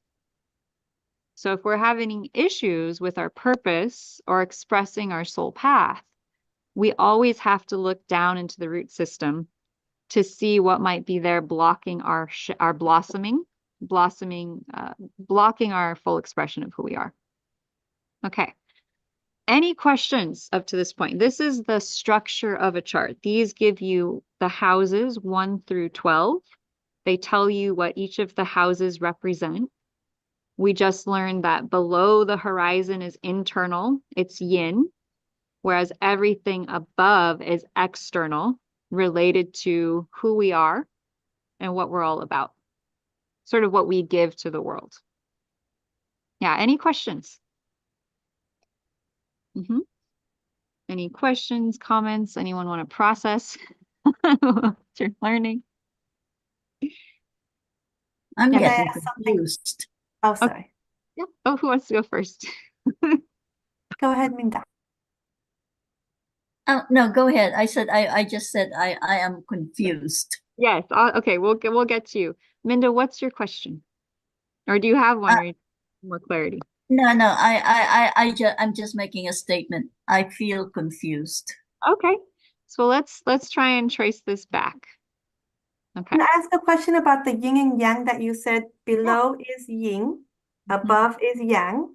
Yeah. So then if the planets that are in the below, since they're in the yin energy, would they have less power than if they were up on the top? Like Mars, for example, which is so fiery. If it was below, it would be different than it was Yes. above. Yes. And this has been really interesting to watch because I have an app on my phone called Star Walk 2. If you haven't invested in this, I highly, highly, highly recommend it. And I watch when planets are under the horizon line. Okay, so the planets move across the sky. Oh, okay. Yeah, there, Minda just had her moment. That's awesome. So the planets move across the sky, and at the moment we were born, some of the planets were not visible. They weren't up in the sky, they were below, they weren't visible. And so all those planets that weren't visible tend to have a little bit less oomph than all the planets that were above. And so I've been like kind of experimenting and looking at my Star Walk 2 app to see, well, what happens when a planet is below the horizon line? And what I've noticed is that the planet tends to be quieter. It just tends to be like a little muted. Like the energy of it's not quite as like, woo, like in your face. Yeah. It's very interesting. And so on days when you notice there's a ton of planets under the horizon line, if you're a presenter, you're someone who wants to go out or you want to like bring people together, just know it's going to be a little more challenging because people will be feeling more internal. So it's a great way of keeping track of the energetics of the collective. Yeah. Yeah. Awesome. Minda, did that clear up some confusion? Yes, it did. Oh, good. I know you're like, what? I know. I thought it was just stationary and not moving around. Right. Yeah, I know. And I don't think I grasped that until maybe last year as well. It's like, oh, this is what is happening. This is what a chart is actually showing at the moment you were born is what planets were up in the sky at that moment and what planets were below the horizon and you couldn't see them. And that's why it gives us such an amazing blueprint of who we are, right? Where is our Mars planet? Is it above? Is it really active and assertive, or is it below and more quiet? And so it's such a great tool for getting a sense of people and especially as a practitioner, right? As a coach, as a healing arts person, to know where does this person, what is their planetary makeup? Are they more external? There's so much. It's so helpful. Okay. So everyone's good. We've got everyone on board here. Now you can sort of take in the fact that there are 12 houses in an astrological chart. The first 6 houses relate to that more yin. And of course, they relate to our identity, money and possessions, communication, family, pleasure, health, and service. So that's kind of the things that kind of build our foundation, right? We have those things in our lives. It's like self-care. It's like going to the post office, right? Going to the store, going home. It relates to that inner life. Whereas everything on the above is bigger, right? And you think about relationship tends to, in our society, it leads to marriage, and marriage becomes this kind of bigger than ourselves phenomenon, isn't it? Like it's kind of this little bit of a bigger step into expansion, the whole marriage process. And then the 8th house, sex, power, transformation, death. The 8th house is initiations. So I have a lot of clients who have a ton of planets in the 8th house. And if they have planets in the 8th house, they tend to be shamans. They tend to be people who are very tuned into power and energy and the death rebirth cycle. Maybe they go through a death rebirth cycle like every day, whereas like they go through some crazy expansion and then they're like reborn. And you know people like that. That's just their life. They're learning and growing so rapidly. And then you have people, and it relates to the sign of Scorpio. So I should probably backtrack and say each house also has a direct correlation to a sign. Okay, so the first house is traditionally lined up with Aries. Right? It's the beginning. Aries is the first sign. The second house relates to Taurus, which is grounding, it's earth, it's building wealth.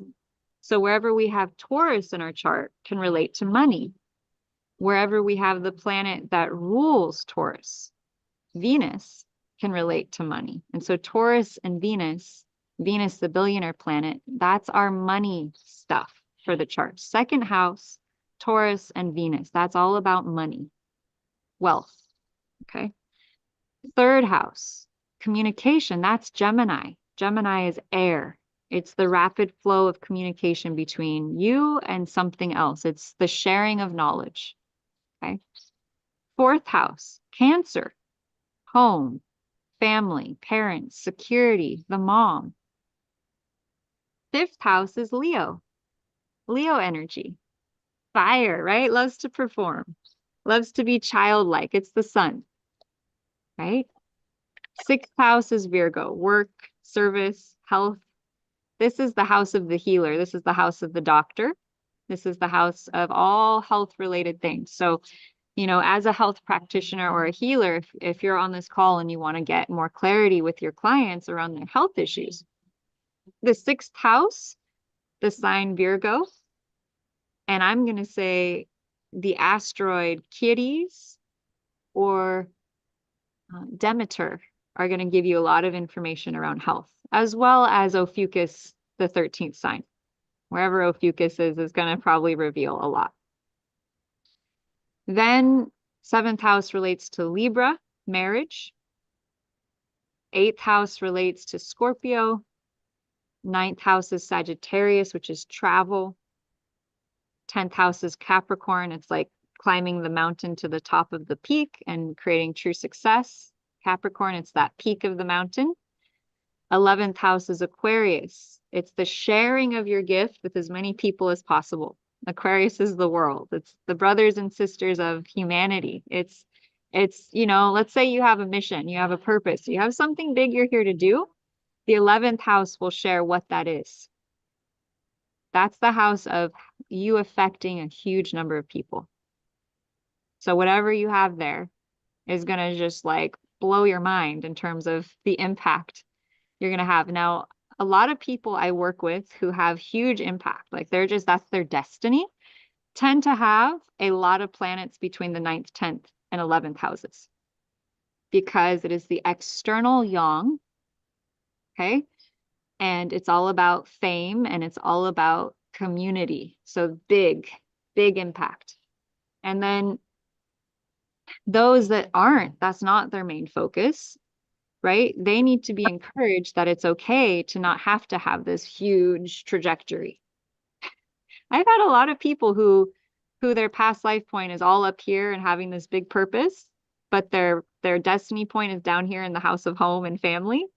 And I tell them this and they almost cry because they're like so relieved that they don't have to try and go do the big thing this time. They're like, it never felt right. I never wanted to. I just want to be at home with my family. And I want it to be okay that I just want to be at home with my family. And so this chart can give people permission that what they've always felt inside is real and that they don't have to conform to fit societal expectation. So this is the basic layout of what a chart is, right? We've got those 4 points of power. We've got all the signs. Here's another map that's a little bit more descriptive, shows all the signs. And it says the zodiac's first signs are about how we learn about the world and what we show others, lest they not know it about us. I don't know what that's all about, but so it's what we show of others. And the zodiac's second 6 signs are about how we operate in the world and all the world sees of us. Very interesting description there. The first 3 signs are associated with the process of realizing who we actually are. So the first 3 houses, the first 3 signs are really about establishing our identity, who we are. The second 3 signs relate to responding to others and our environment with our abilities, thus learning how to be effective. So we're taking all that we learned in the first 3 signs, and then we're taking them to apply them to others to see how we can serve others, right? The left-hand side of the chart is about self, so developing self. The right-hand side is about others. So this makes sense. The 6 signs on the right side represent responsive process and the building of experience. Never heard that before. So that means it's a relation, right? The responsive process. So it's about how we relate to others.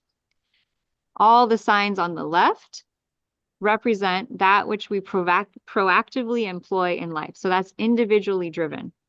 How do we bring our gifts and talents to the world? How do we create change? Whereas the right side is all about how we interact with others relationally to create change. Okay. Here are a brief definition and explanation of the main 10 planets. There are other asteroids as well. Okay, so sun is often related to bringing life into existence with energizing, powerful force. So it's soul energy. Moon is about giving life meaning through dynamic inward reflection. It's emotion. It's how we feel about things. Mercury is about thought. Venus is beauty and love. Okay, and you can come back to this. You can screenshot it. I won't spend too long here. But that is a brief overhaul of what an astrological chart is. This is a really cool little map of what we're looking at. So there are 3 components to a chart. There's the outer ring that has all the signs, and that changes. That changes based on the time you were born and the location. It's always going to change. So everyone has a different outer ring, which is a different rising sign. And then it changes where each of the signs falls on these houses. The inner ring never changes. It's always 1 through 12. And it shows you that the first house is always associated with Aries. Do you see how it's red here and red there? First house is always associated to Aries. Second house, always associated to Taurus. But they're not on each other. What does that mean? Great. So even though each of the houses is associated with a certain astrological sign, do you see how this outer ring does not match that wheel? Our unique expression is determined by the combination of what signs we have on which houses, the sign it's typically associated with, and all the planets that are in between. That might take a little time to unpack, but there are basically 3 gears to an astrological chart. 1 is the outer ring, all the signs that are on the houses. Number 2 are all the planets that are in the chart. And number 3 is all the aspects that they make to each other. Anyone confused or want more clarity?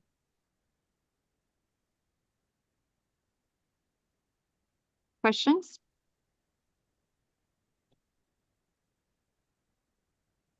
Sorry, again, me. Yes, Anna, go ahead. When you said before that the right side is how we relate to others, and then the left side, which was on the other chart you were showing, and the left side is how I didn't get it, how we relate to ourselves. Yes. Right? Yeah, it's very individualistic, whereas the right side is very other, right? It's very much about relationship. So are you someone who's more self-focused, or are you someone who's more involved with your relationships? And so that's one way that you can use a chart to really reveal that information. Right. But on the next chart that comes after this one, that one, Oh, you were saying that since the right side has to do with others, then the left side, you said how we apply what happens on the left. With that part I didn't get. I didn't get that either. I just got this chart and I didn't fully read. I was like, wait a minute. This is confusing. I think this is just confusing. Let's just simplify it to the left side is all about self. Okay. And the right side is all about other. Sometimes we're like, oh, this looks like a great chart. And then I'm like, oh my God, why did they make it so confusing? So I apologize. Okay. Yeah. So thank you. Yeah. So we're just dealing with, this chart's a little easier. Left side self, right side other. Under chart yin, internal, upper chart external. Very basic. No more complicated charts, just very basic Left is self, right is relational, above is external, below is internal. Yeah, amazing, right? I mean, you could look at anyone's chart now, okay, and be able to discern, are they more internal or external, by counting the planets that is in each section, okay? So that's what we're going to do now. So who would like to go first? And thank you to Heidi Ricardo for this amazing testimonial. I got to work with her and reveal some really powerful information. And I wish I had the picture of her, but she's literally lying on the grass with her feet up in the air because she was so free and liberated after that session. Like she said, she felt like a little child again, just like totally connected back to her soul essence. And it just kept me going. It's kept me going, all these beautiful messages. So, all right. Who would like to go first? Who would like to have your chart? We're going to do like a basic overall analysis, right? We just looked at, are we more internal? Are we more external? So we're just going to start there. We're going to start very basic with what is your energetic component. We'll do this for the next 30 minutes and we'll be done for tonight and we'll get ready for tomorrow. So raise your hand if you'd like to go first. Yeah, Minda. All right, awesome. There she is. All right. Okay. I found this great picture of you. So, oh no, let me get your birthday covered up here. I apologize. Thought I got everyone covered with a nice little heart or another star. There we go. There we go. Keep your birth info private. Okay. So here we go. So we're going to look at Minda's chart. We're going to use what we just learned. So we're going to divide first the chart in half, right? So at the moment she was born, all these planets were above and all these planets were below. And so we'll just start by counting. So 1, 2, 3, 4, 5, 6, 7, 8, 9, 10, 11, 12, 13 things above. And then 1, 2, 3, 4, 5, 6, 7, 8, 9, 10. So she has more planets above, which knowing Minda, that makes a lot of sense because I met her at a really big event where we were really actively pursuing our soul path and our purpose. And it was big energy, right? It was like big soul energy. It was beautiful. I'm so glad I got to meet you there. So the first message is Minda's a bit more yang in her energetic. However,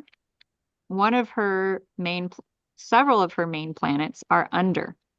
So it's not just how many are above and below, it's which planets are above and which planets are below, because each planet has a unique constitution. And so Minda's sun is doing exactly what Anna talked about, which what happens when the sun is very close to the IC, which is the deepest, most internal, sort of more protective, it's the most yin part of the whole chart. And so when you have a lot of planets in the most yin part of the chart, you're generally very protective. It's the house of the mom. It's the house of home and family. You tend to be very caring and loving. You love your family. You probably love your family on a deeper level because your son is there than most people can imagine, because it's in the house of family. It's in the house of home. Right. And so it makes sense that, losing your daughter was probably one of the most deeply painful things that a soul would have to go through. And I send you so much, like, massive amounts of love to you. I really do. And to her as well. And I feel her love for you. I really deeply feel it just overflowing to you all the time. And I feel like she's very proud of you. Like she's incredibly proud of you. It's making me very teary-eyed. Whew. And you also have, wow, yeah, like just tears.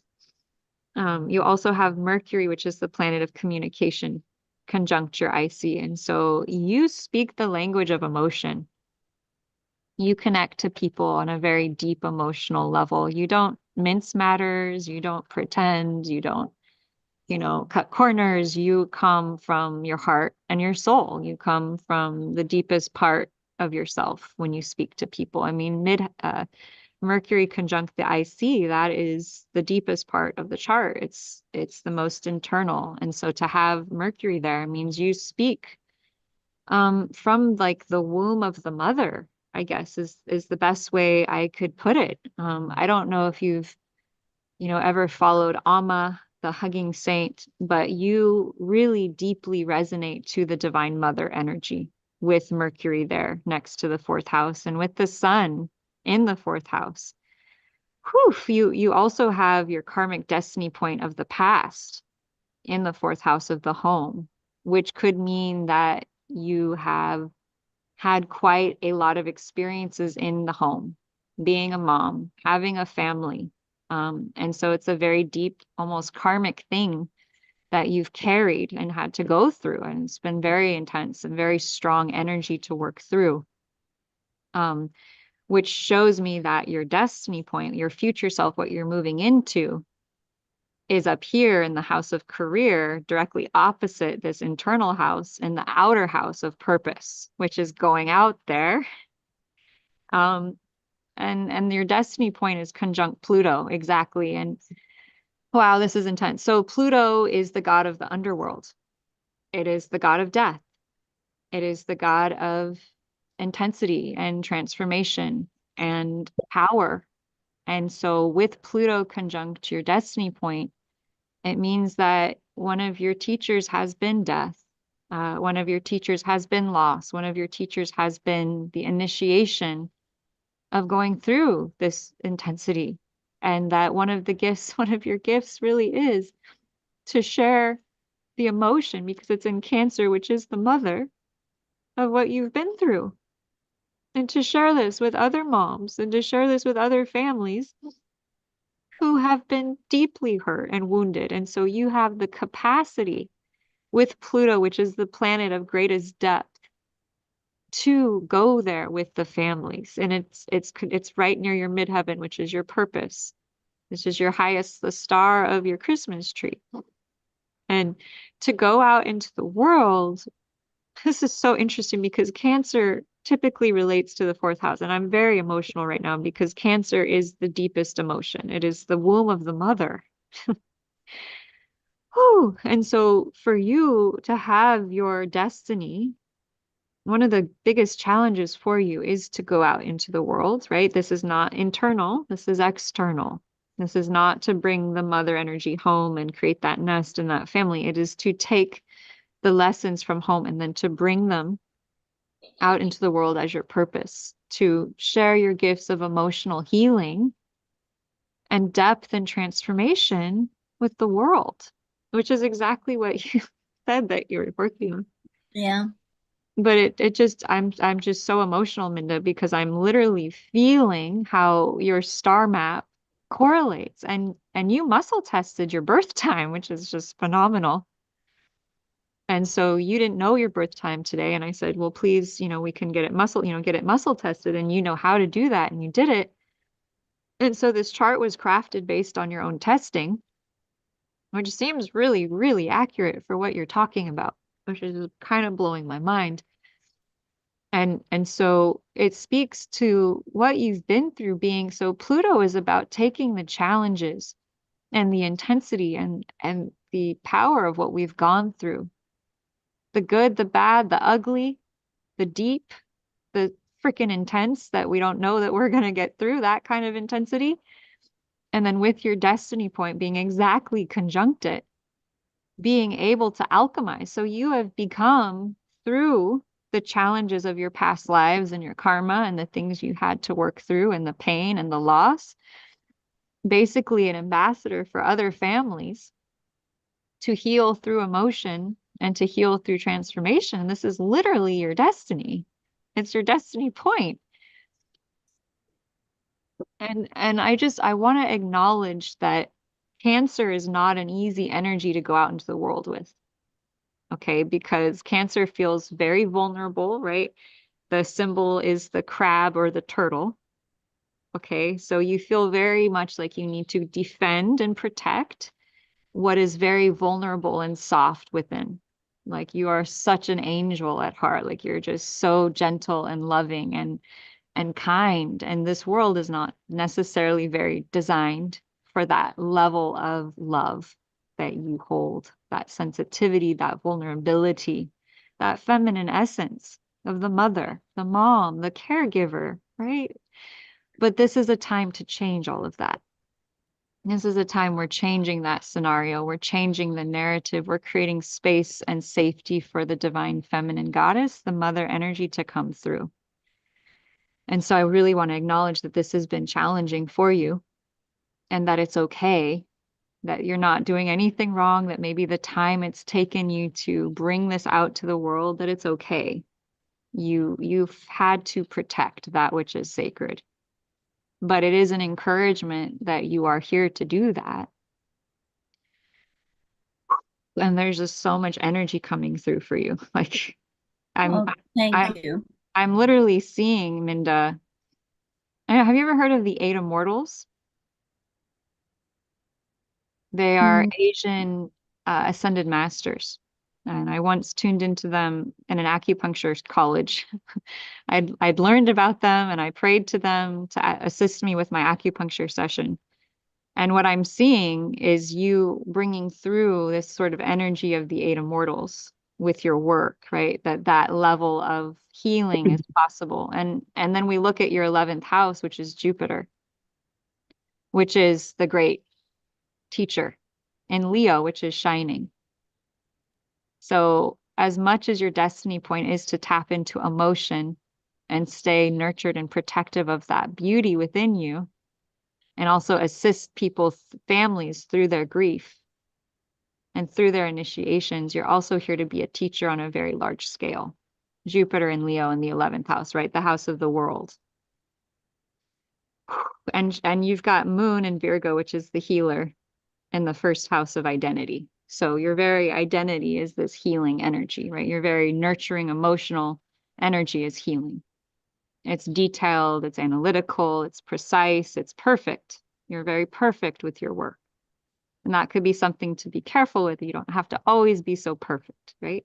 Allow yourself to have humanness, right? Allow yourself to, it's okay to not always be perfect. It's okay to just show up as you are. That can be tricky with Virgo rising and Moon in Virgo, but it's okay. You're allowed to be human. You're perfect without perfection, if that makes any sense. There was a little child I watched. I was like, she was 2 years old. And I think she was an ascended master in a child's body. And one day I was watching her and she would get so life-filled. And she looked at me and she started chanting, perfectly imperfect, perfectly imperfect, perfectly imperfect. And I just was like, I can't believe this is happening right now. Like, is this really happening? But she chanted that for like 5 minutes, staring into my soul. And I was like, I got that message that as humans, we are perfectly imperfect, and it is our imperfections that create our perfection. And to not doubt a step, Minda, to not doubt a single step that you've taken. You're a divine leader. And you just need to trust yourself. Thank you. Yeah. And I didn't mean to go so deep there, but that's what came through. That was deep, and that's exactly where I want to go and where I had been. Yeah. Yeah, with Pluto with your destiny point, you are very deep. And I love that about you. And I appreciate depth. I do. I think it would be a very boring life without that level of depth and being. And thanks for being open to share. Okay, Share let's move on. Thank you. Yes, we will respect that, Cancer North Node, and move on. With much love to you, Minda. Okay, so who would like to go next? Who would like? Okay, Odie, is that Odie? Well, it's pronounced Odile, but everyone calls me Odie. So Odie, oh, Sweet. Oh, It's it's easier to supposed say to in be. English. Yeah. Okay, is it foreign? It's a French name. It's a French name. Oh, beautiful. It's the France. Oh, beautiful. Okay. So we're going to start with the same way we did with Minda. And I got so distracted by some of those amazing things she has going on. Wow, wow. Okay.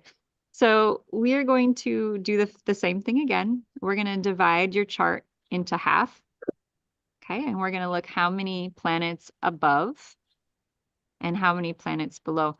Did you all notice how even though Minda had her sun below the horizon line, her destiny point was above it, right? So even if your sun sign is below the horizon line, your destiny may still be external.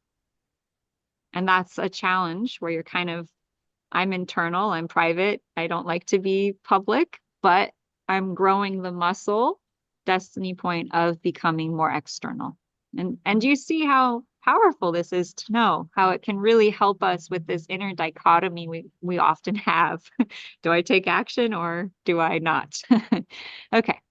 So we're going to look at your chart and we're going to count. So we have 1, 2, 3, 4, 5, 6, 7, 8, 9, 10, 11, and 12 planets above, or 12 things, right? 12 points, 12 asteroids, 12 planets above.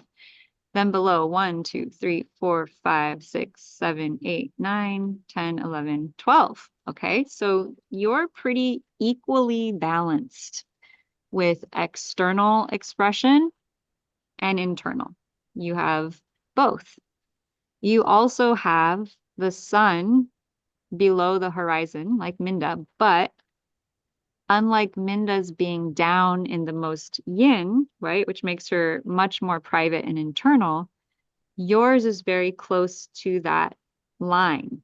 And so that means that your energy essence is not nearly as private. You're much more external and outgoing than having sun in the fourth. And the sun is actually conjunct your ascendant, which tells me that you're big energy. When you first meet someone, people feel your presence, right? You shine like the sun. Right? You have this, it's almost like having Leo rising because your sun is so close to the ascendant. So you're very vibrant, you're very vivacious, you have this lust, this love for life, right? You just exude life force energy. And you also have Venus very close to the ascendant. So that means love energy as well. So your identity, this is the house of self, is full of energy here. When we meet you, it's like, hi, like there's a lot of charge, right? There's a lot of electricity here. And so Venus is love, Sun is soul, it's illumination. Pisces is the spirit, it's water. So it's interesting because you have that solar heat, right? It's the hottest planet, but it's in water. And so you're kind of steamy. You kind of have this like sultry, steamy ability to access both that divine masculine fire and that divine feminine water. And so you're really amazing in terms of your ability to balance feminine, masculine energies. You have a very balanced expression of female masculine just in your very core identity of who you are. And it's also kind of veers towards the feminine because it's Venus in Pisces versus Mars, right? But the sun does give you a strength, a certain amount of leadership, and a certain amount of being able to go center stage, be like, hi, like I'm here because the sun is the center. So you tend to be a really powerful spokesperson, or people are drawn to you as a leader, I would imagine. I feel that when I look at you. Yeah. Wow. Yeah. You want to say anything there? Yes, I'd like to have a question regarding the birth chart that you're following. Although there's 13 signs or 13 planets, the one that you're following, do you have a recommended website to go extract the birth chart? Or is it just a typical one? Like I have one here in front of me where it has the sun like below the horizon in Aries, but seeing with the 13th sign, would that mean my sun would normally be under Pisces? Right. Yeah, very And different. yeah, well, I know that because I also studied a little bit of the Vedic astrology, and I Mhm. saw that the difference with the two. So is there a website, or where can I get like the accurate 13? Yeah. Is it 13 houses or Yeah. 13 signs? How did you Right. 13 signs, I think, right? 13 signs and Yeah. 12 houses. We fit Ophiuchus into the eighth. So we have Okay. two signs associated with the eighth house. One of the bonuses I'm going to give all of you for attending this this challenge is I'm going to send all of you your charts tonight so that Oh, you beautiful. get to study them. And I also eventually I'm going to have a link on my website that can do that for everyone. It's still in process. But yes, That's awesome. you can get your chart. I'll send it over tonight.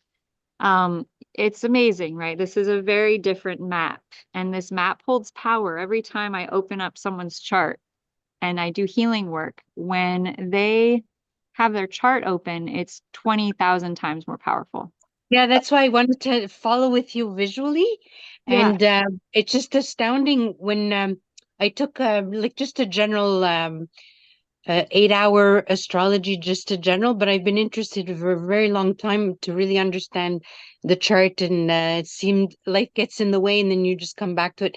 Now I have time to look at it.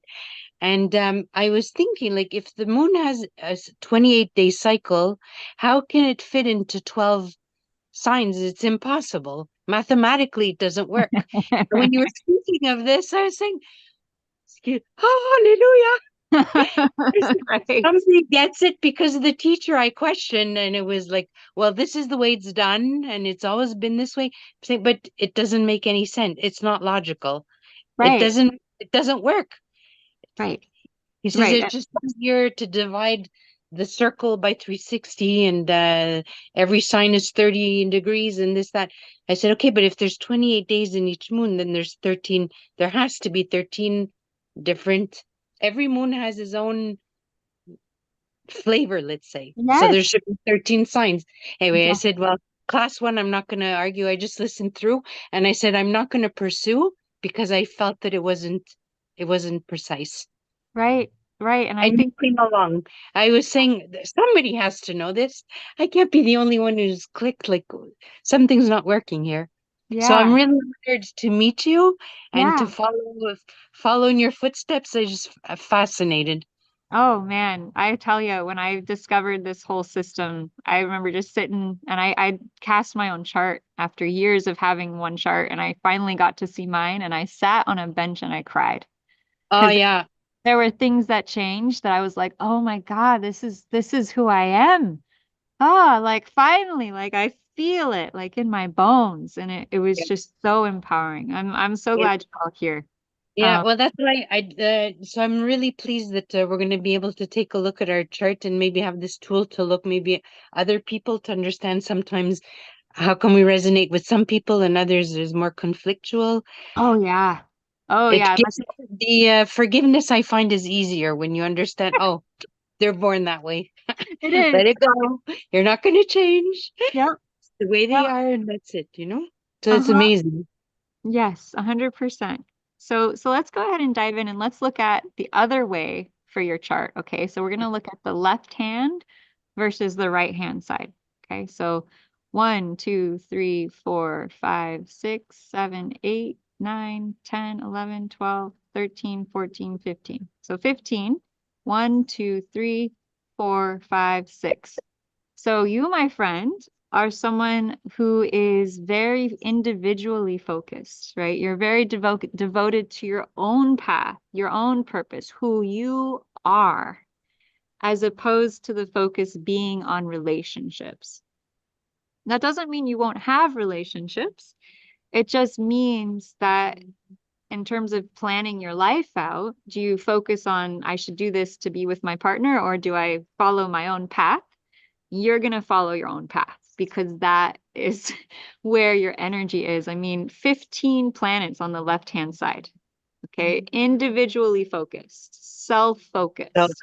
So here's the study of astrology, wanting to know deeper of who I am, what am I here for? Obviously, the healing aspect also, that's another very important facet for me. And then on the other side, I'm single. So Yes, so there you go. that I'm not doesn't mean not love. looking for a relationship, not It well in doesn't a relationship. it doesn't mean that that's not possible, but it's sort of like a soul agreement where it's like you chose, like, I'm going to make me the priority. This And time around. yeah, and as you do that, eventually that might just magnetize love in because you're so fulfilled in doing what your soul wanted you to do that it just attracts it, right? Because what we are is what we attract in. Yeah. Wow. That's amazing. Fascinating. That's amazing. So I'm going to leave all the juicy things that I want to share with you for the next several days so I don't give everything away tonight. But I can tell you that you're an exceptional, you have some pretty powerful money magic a brewing. So I'm just going to invite you to put that into your pocket because we're going to be tuning into the wealth stuff tomorrow at the new moon. And we'll be looking at how do we find wealth in the chart? Okay. And where is this new moon? So this, the new moon, I'll give you that tonight. The new moon is going to be in Aries tomorrow. So it's going to be activating your second house, which is money. And Jupiter and Taurus, and right? Jupiter and Taurus, which is, that's amazing. Jupiter is the millionaire planet. Taurus is the billionaire sign. And so you have incredible wealth capacity. You really do. You have incredible wealth capacity. So my hope over the next 5 days is to assist you in really dialing in what is the path for your wealth capacity to reach its attainment, to reach its fruition, and what could in any way be holding it back. And then work on releasing that. Yeah. So that's what the chart can do. That's one of the ways that we can look at that. So tomorrow we'll be going over the millionaire planet and the billionaire planet. And where do you have that in your chart? What is that? As well as the second house. And so amazingly, you have Jupiter in Taurus, which is the millionaire planet in the sign of the billionaire. So Jupiter is a teacher. So it could be that there could be some very powerful teaching, probably related to the earth. It could be related to women. It could be related to earthy things, like beautiful things like the earth, like gardening, like plants and nature, that wealth comes through for you. But we'll unpack this more tomorrow. Before we keep flowing here, any more questions before we do? No, I'm just excited to get through this. I'm excited too. I am going to share one more thing with you, which is your destiny point, because we talked to Minda quite a bit about that. And that will be further highlighted when we dive into how the chart reveals our purpose. Yeah. There's about 5 main things I look for around purpose. And once you know what those are, man, it's powerful. So we're going to really focus on 2 of those 5 over the course. One of them is the destiny point. So we looked at Minda's, hers, of course, being in Cancer, which is home, family, emotion. Yours is in Taurus, and it's in the 3rd house of communication. And so you're like, okay, I've got this beautiful Jupiter in Taurus. It's the millionaire planet. Where's my money? Like, come on, universe, what are you doing here? Well, your destiny point is also in Taurus. And that tells me that one of your biggest lessons in this lifetime is learning Taurus energy. It's learning about grounding. It's learning about material world stuff like food, clothing, shelter, structure, safety, building a garden, building a home, like building your security. It's all earth-based learning. Whereas your past life point, your karmic point, is in Ophiuchus, which is the ancient mystery schools. So it tells me, and I'm just gonna say what I'm getting. I'm just gonna be fully honest here, that you were probably a priestess in an ancient mystery school in Egypt, which you already knew. And you were highly trained, highly powerful, yeah, goosebumps, highly adept I mean, I think I knew you. I'm like, oh, hi. And you were very high level, extremely high level adept. So a lot of this life, you've just come through with, I'm going to do that. I'm going to learn about energy. I'm going to learn about manifestation. I'm going to teach this. And the universe is saying, yes, you are exceptionally skilled and talented at that. Please get a garden and plant some food and learn how to grow it. And this is not just, this is also energetic in terms of learn how to plant seeds and water them and have your feet barefoot on the earth. It's sort of asking you to simplify, to not necessarily always go as deep, but to learn how to live and enjoy the physical reality of the senses, like touch, like enjoying a delicious peach, like to luxuriate in this physical life. And you're like, I've gone beyond this. I've gone beyond the material realm. What do you mean you want me to learn about the material realm? It doesn't make sense. And yet one of the gifts that you're bringing is embodiment. So one of the big lessons you're bringing through is embodiment. It's bringing through physicalization, materiality, abundance, money, like big money, I'm hearing, material wealth. Wow. That's crazy because when you asked what I wanted to draw, the most important thing for me was health and healing, and it was life purpose, not material or money. It's like Right. I don't care. I don't care. I don't want to go there. I just have other things that are so more urgent for me. Right. Exactly. It's Exactly. unbelievable. Exactly. And I get it. I totally get it. I totally get it. The physical reality is like, why? I mean, I know I'm eternal. I know I'm spirit. I know I am one with creation. Why is this important? And what I'm hearing, what my guides are saying is that because there are so many gifted souls coming in who have similar levels of mastery, who have no clue how to handle physical reality.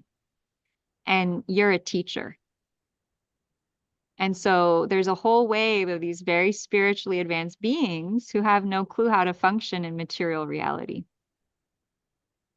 And so you have a gift for them that needs to be given, which is how it's almost like being a channel for all of these enlightened beings around how to ground themselves.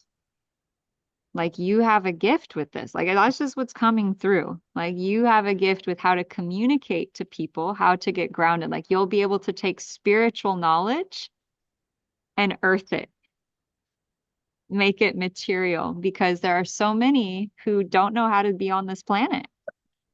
They're very advanced. They're very evolved.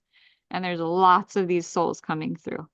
I mean, you see a baby these days and you go, oh my gosh, like there's another enlightened master here on the planet to heal this earth. So it's not that you have to focus on money. It's not that you have to focus on wealth. But what I am seeing is focusing on every day, taking 5 minutes out in nature to bond with the earth. And you might already do this, but to really value that time as part of your spiritual path, right? And hugging those trees and enjoying an apple, like that sultry, delicious, physical, embodied bliss is one of the things you're really learning about. And is something you could make a really lot of money teaching and sharing. Wow. So that's what's coming through about that. It's beautiful. Yeah.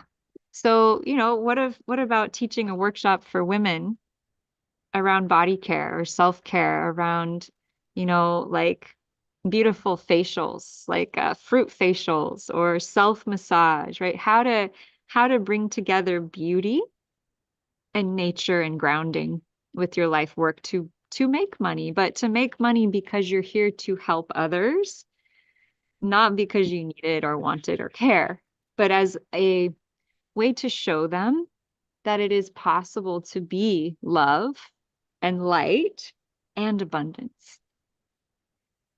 This is a big one. This is a big one for a lot of souls. And it's coming up in the collective, and I'll explain more with the millionaire planet being exactly conjunct your millionaire planet this year. Wow. And that's the name of the course, Yes. which I randomly found. Yes, of course. Wow. Randomly. Yeah. Yeah, this happens every time I lead a course, people show up with the exact vibration of what we're working on in their charts. Yeah. It's cool. It's you put it out and I captured it right, at that exact magnet. moment in my Yes. feed. I find it's fascinating. Isn't it? It's amazing. That's fascinating. Yes, magical, magical, magical, magical. Yes, Minda, there is a replay. I'm so glad you could join us tonight. And tomorrow we're just going to keep going with the wealth, and it's the new moon, so we'll do an activation as well to call in more abundance, whatever that might mean, as well as check out, oh, this new moon is in your second house, so conjunct your Jupiter, the millionaire planet. So I want to invite you tonight to think about, what would you do with wealth? What would you create? And play with it as like a fun thing, not like a heavy, I have to do this or I'm supposed to do this, but rather a very beautiful invitation of, if I had it, what would I do? What would I play with? What would I create? How could that be of service? Right? And you have so many planets in the house of service over here, including your Mars, which is action. You care about service, you care about helping the planet. And so see that as what you're doing as opposed to any other reason, because that's not what motivates you. Right? We're all motivated by sort of different things. And so the chart can show us how to motivate ourselves for achieving that which is in alignment with who and what we are. Yeah. Fantastic. Bravo. I'm so proud of you. Thank you so much. Yes. Yes, Thank you're welcome. Yeah. Oh, I get chills and goosebumps every time I work with someone. So thank you. I'm honored. Honored. Okay. I had the same. Right. Yeah. So cool. Okay. Patrice, are you ready? See? There you are. Sure. Awesome. Awesome. Awesome. Awesome. Well, welcome. Where were you born? I was born in a small town called Waynesboro, Virginia. All right. You got a good accent. Oh my Yes. goodness. I love it. Some people think I'm from Georgia, but I'm not. That's fantastic. Well, welcome on board. I'm glad you're here. Thank you. Yeah, we're going to be looking at how many planets you have above versus how many planets you have below. This is pretty interesting, isn't it? Just this one step. Yes. I pulled my sidereal, just a free chart. I was just looking at it. It's completely different from my tropical. And I'm like, no wonder I didn't resonate with it. And it's like you're being forced into something that that, like, no, what? And I just been on this wheel of like, I gotta find out why am I feeling like this with my birth chart? Like, what's happening? And why is there so many different systems, and which one, not saying which one is the correct one for me? Let's put it that way. Yeah. And so sidereal just popped up. You came through to YouTube, and I said, oh, okay, let's do this. Awesome. See what happens. Well, I got to tell you, growing up with my mama, talking about this to people and seeing what she said to them and what they said, and then being like, I think she's right, because I knew about it. And I was like, she's right every time. And I was like, wow, that's weird. So I've been so happy to share this, right? And that's what I'm passionate about, is because we want to know ourselves, and it's like it should match, right? The system should match how we feel. And if it doesn't, it's like, why not? Why is this not working?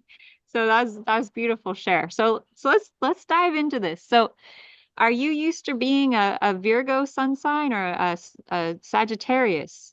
I think Sagittarius, right? Sagittarius sons. Uh-huh. All right. Are you ready for some things to shift up a little bit here? Yes. Okay. I'm always new. I always want to do something new anyway. That's I my bet. I bet. Yep. So first we're gonna slow down. I'm excited too. We're gonna slow down and we're gonna just count how many you have up top and how many bottom. So 1, 2, 3, 4, 5, 6, 7, 8, 9, 10, 11, 12, 13, 14. So a lot up top. Okay. 1, 2, 3, 4, 5, 6, 7, 8, 9, 10. So a lot more, well, not a lot more, but a decent more up top, including your sun sign. So that tells me you have a purpose, right? You have a purpose. Well, everyone has a purpose.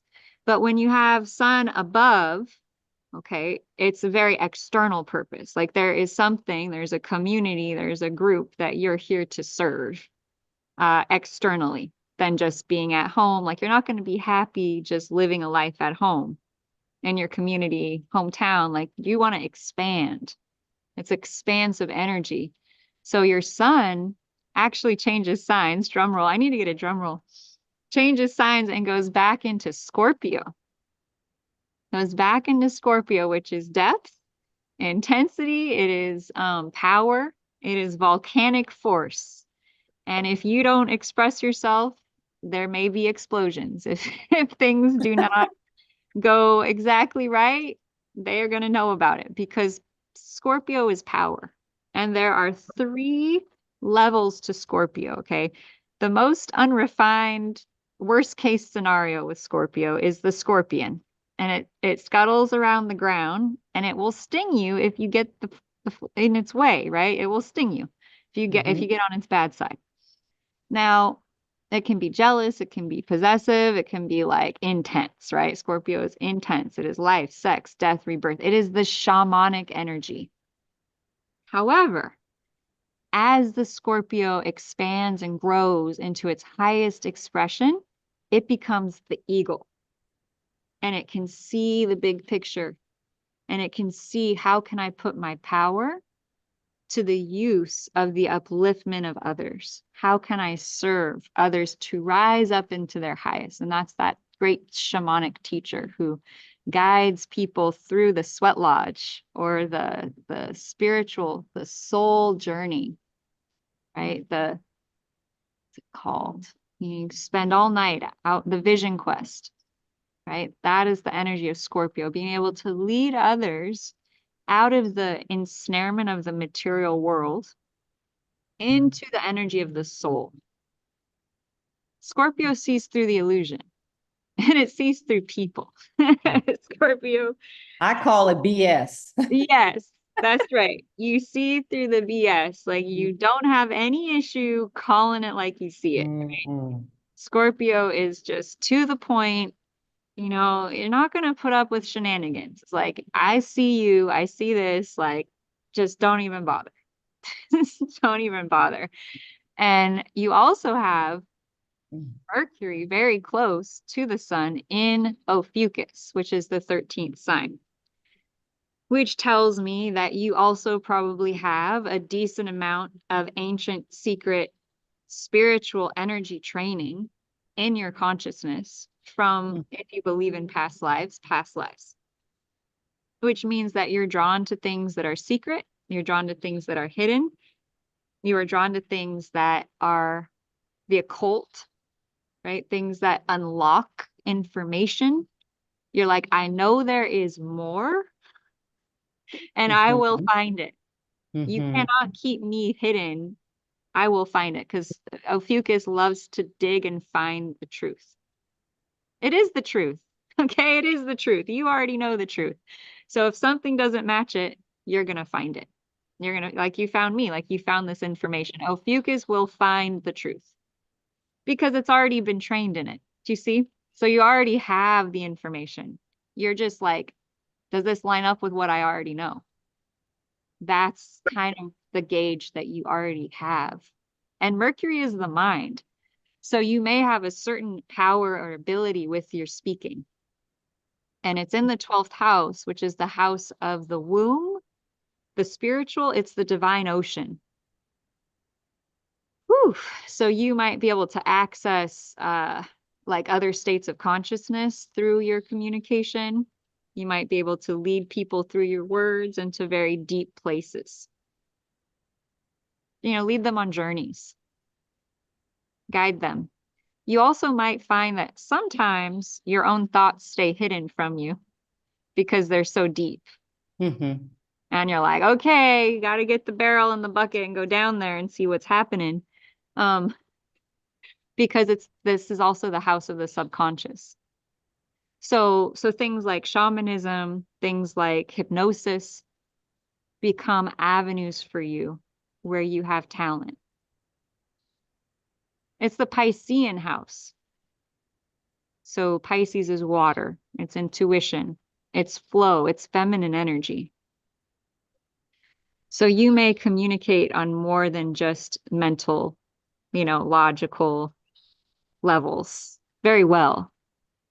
And so finding the right people that you can commune with may have been a challenge for you because you may be able to communicate and express yourself at levels that other people just don't naturally have the capacity to do. And I laugh, but I laugh because I've been through this myself. So I laugh because I know. No, I've been going through this all my life. Like, it's like, where are my people? Yeah, well, I take a Pilates class, and I met this older lady. She's 68. She's Scorpio, well, tropical storm. So I don't know what she is now. But she invited me to a brunch, and we went to have brunch. And this was our second time going, and I said, okay, I'll pay this time. And she was like, no, look at all this cash I have. And I'm like, okay, if that's what you want to do, then you go right ahead. And she said, I love your company. I like what you have to say, and I need to hear more. And we talked for about an hour and a half, got up. She said, did you give me this $20? And I said, no. And I said, why would I give you $20? You said you were going to pay for it, right?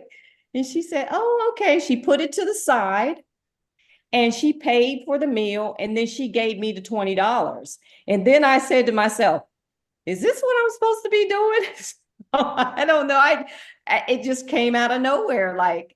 And then my son called me. He said, Mom, I need some art supplies. And I said, oh, okay.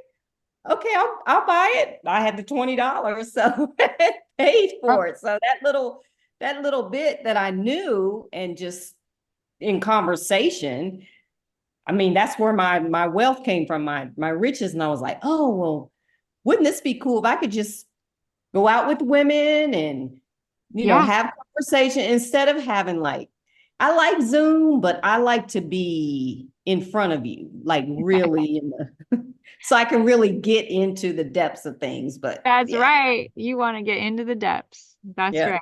That's right. And Mercury is a PowerPoint for you, right? Sun 6 degrees away from Mercury, you shine as a communicator. So, and 11th house is the world. And oh gosh, you said women. You've got Venus and Neptune in Libra, which is a feminine, it's kind of an interesting balance between feminine and masculine, but you've got Venus there. So Venus, Neptune, and the sun, all very close together. You have a spiritual way with women. Isn't that interesting? Neptune is the higher octave of Venus. So your communication is deep and powerful, but you have this kind of spiritual fortune. Venus is the billionaire planet with Neptune, which is higher spiritual work. So whatever your work is, it is receiving money through your spiritual connection to your community. So I think you were actually setting a seed for something you're going to create, which is working with community, women probably, and as some type of spiritual fashion. Maybe just your presence is spiritual, right? You might be able to assist them to connect to something in them by listening and speaking that you may not realize how powerful it is. I speak a lot about patterns, breaking patterns. There you go. All the time. Stop doing the same thing. If you want to create something new, do something different. You can't do, it's not possible. That's right. That's right. Well, you've got your midheaven in Virgo, which is about analysis and details. So you have a very strong awareness of details and of patterns and a reality check. You have a strong reality check energy. And you've got Mars in the planet of money. So that's leadership, and Capricorn is old age. And so it could be working with older folks, you make money. Like it's just or wise, people who are wise, right? Capricorn is age. You also have Aquarius, which is the new age. So it could be both older and then younger people. Aquarius can be kind of new agey alternative folk, like online and that sort of thing. Yeah, but you definitely have a big purpose. I mean, look at all these planets up above in your 11th, 10th, and 9th houses. That's a all lot. external. That's a lot. It's a lot. It's a lot. So, you also, your destiny point is down here in the 3rd house, which is communication. So communication is a really big lesson for what you're learning in this lifetime. And it's in the house of the community. It's the house of your friend, your neighborhood.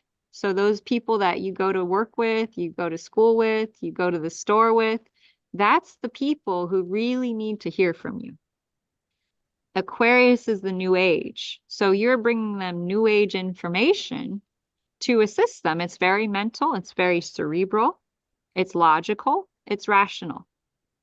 So you're bringing that to those you work with.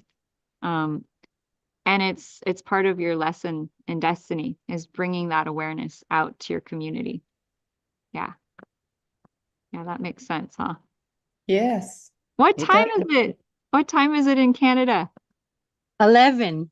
11. It's bedtime. Well, we're It's almost a few minutes to 11. I usually go to bed around 9:30, so this is Oh a my work. goodness, My you're up eyes are late. burning.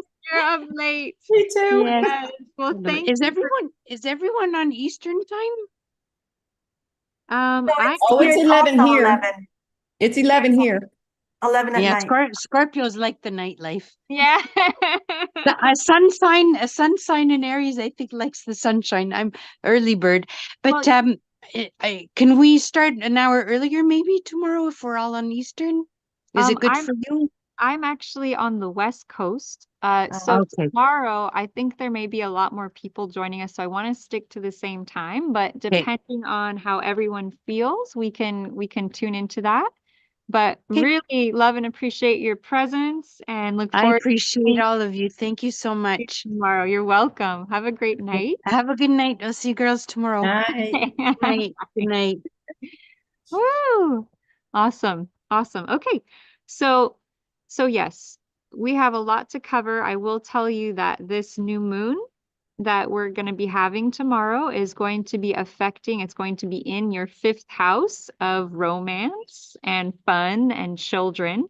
So it's a good time to go on a date. It's a good time to play with your children. It's a good time to think about what do I want to do to bring more love, joy, and abundance into my life, right? It's more fun. Time for more fun for you. That's what I'm hearing. Yes. Time to set Finally, that. I've been going through a lot of changes since 2010. Mm-hmm. And I'm finally coming to the end of whatever all of that is like. It's gone. My mother died a couple years ago. I was taking care of her. And it just seems like everybody around me just disappeared after she left. So I'm basically literally starting new. Building new foundations. Yep. New foundations, belief system, like all the old system, all that old stuff is just, I'm done. That's I'm right. at the done point. That's right. That's right. Sing it, sister. I mean, that is what we're going through in the collective. I mean, Pluto this year is in Capricorn and it's retrograde. Pluto is, the god of the underworld. Capricorn is structure. So we're just phasing out old structures. We're starting new. It's a big journey. But you're not. Yeah, I did notice this that because in tropical tropical says that we're in Aquarius and then we're going back in Capricorn, but it still feels like it still felt like Capricorn to me. And I'm like, something is not right. What is going on? What? Right. Oh yeah. And I understand now. True sidereal. I got it. And it's in your first house right now, and it's been there for a while. And it went through your first house here, Sagittarius, and that could be when your mama passed. Right? And so you've been dealing with this whole death rebirth cycle. And I tell you, when these planets move through our houses, they have so much effect on people. It's so helpful to know that it's happening. That's one reason I teach astrology, so that y'all can learn how to do this, so that you can keep track of where the planets are and where they're affecting you when. So Pluto is in your first house right now. It just went retrograde, and it's going to be moving back into Sagittarius up close to your ascendant. So that could be part of this restructuring of yourself, right? Where just everything ended, who you are, your identity, what you look like, what you dress like is like, dang.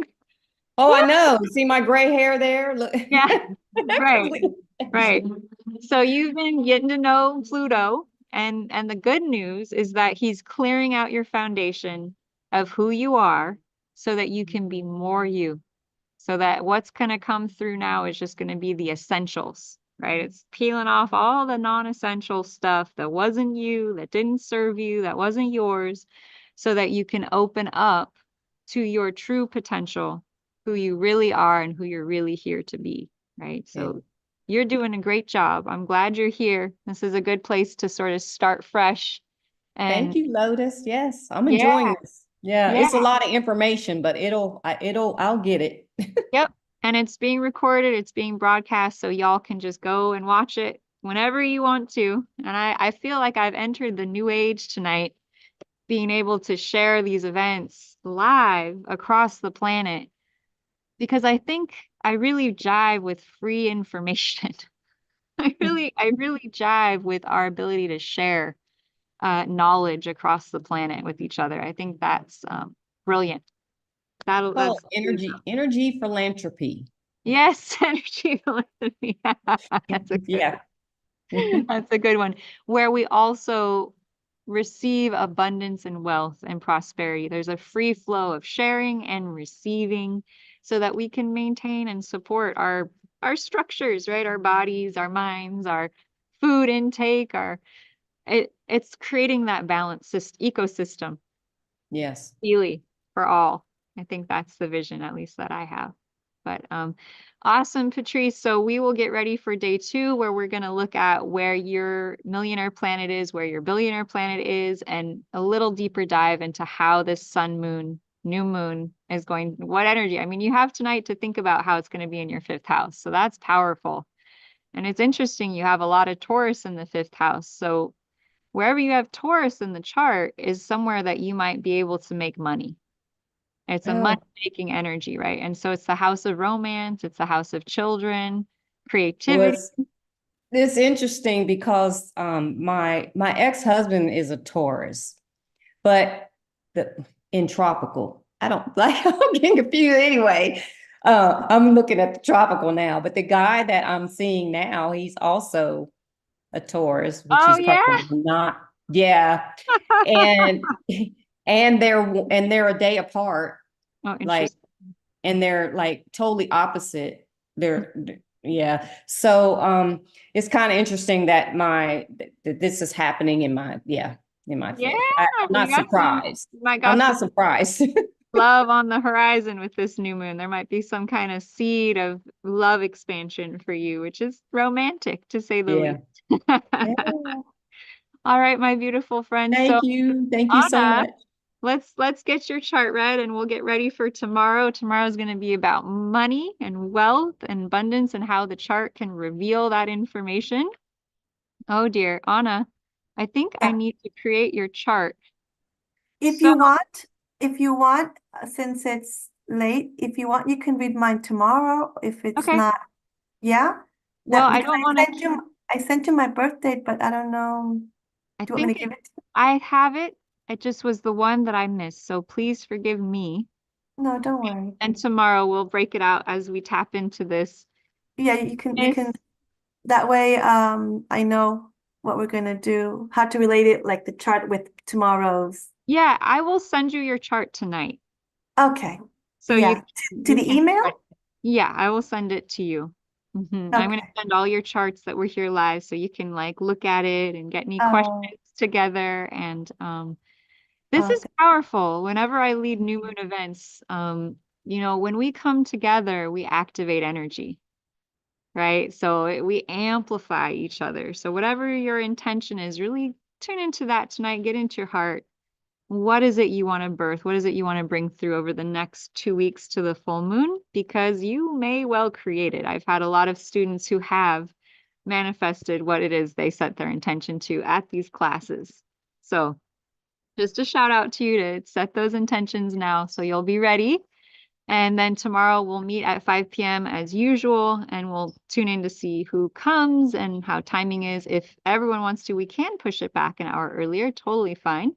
But I also want to keep it the same for those who need it to be later. So love and appreciate you all so much. Thank you very much. Yes. Very Yes, it Thank is so you. awesome. And thank you for being here and reaching out across the YouTube channel to me to get to come on live. It's such an honor to meet you all. I love this. I love this part of my work. So thank you for being here. Thank you for sharing. Thank you very much. See you tomorrow. You're welcome. Have a good night, everyone. Bye. Bye. Thank you. Aloha. Bye, everyone. Good night.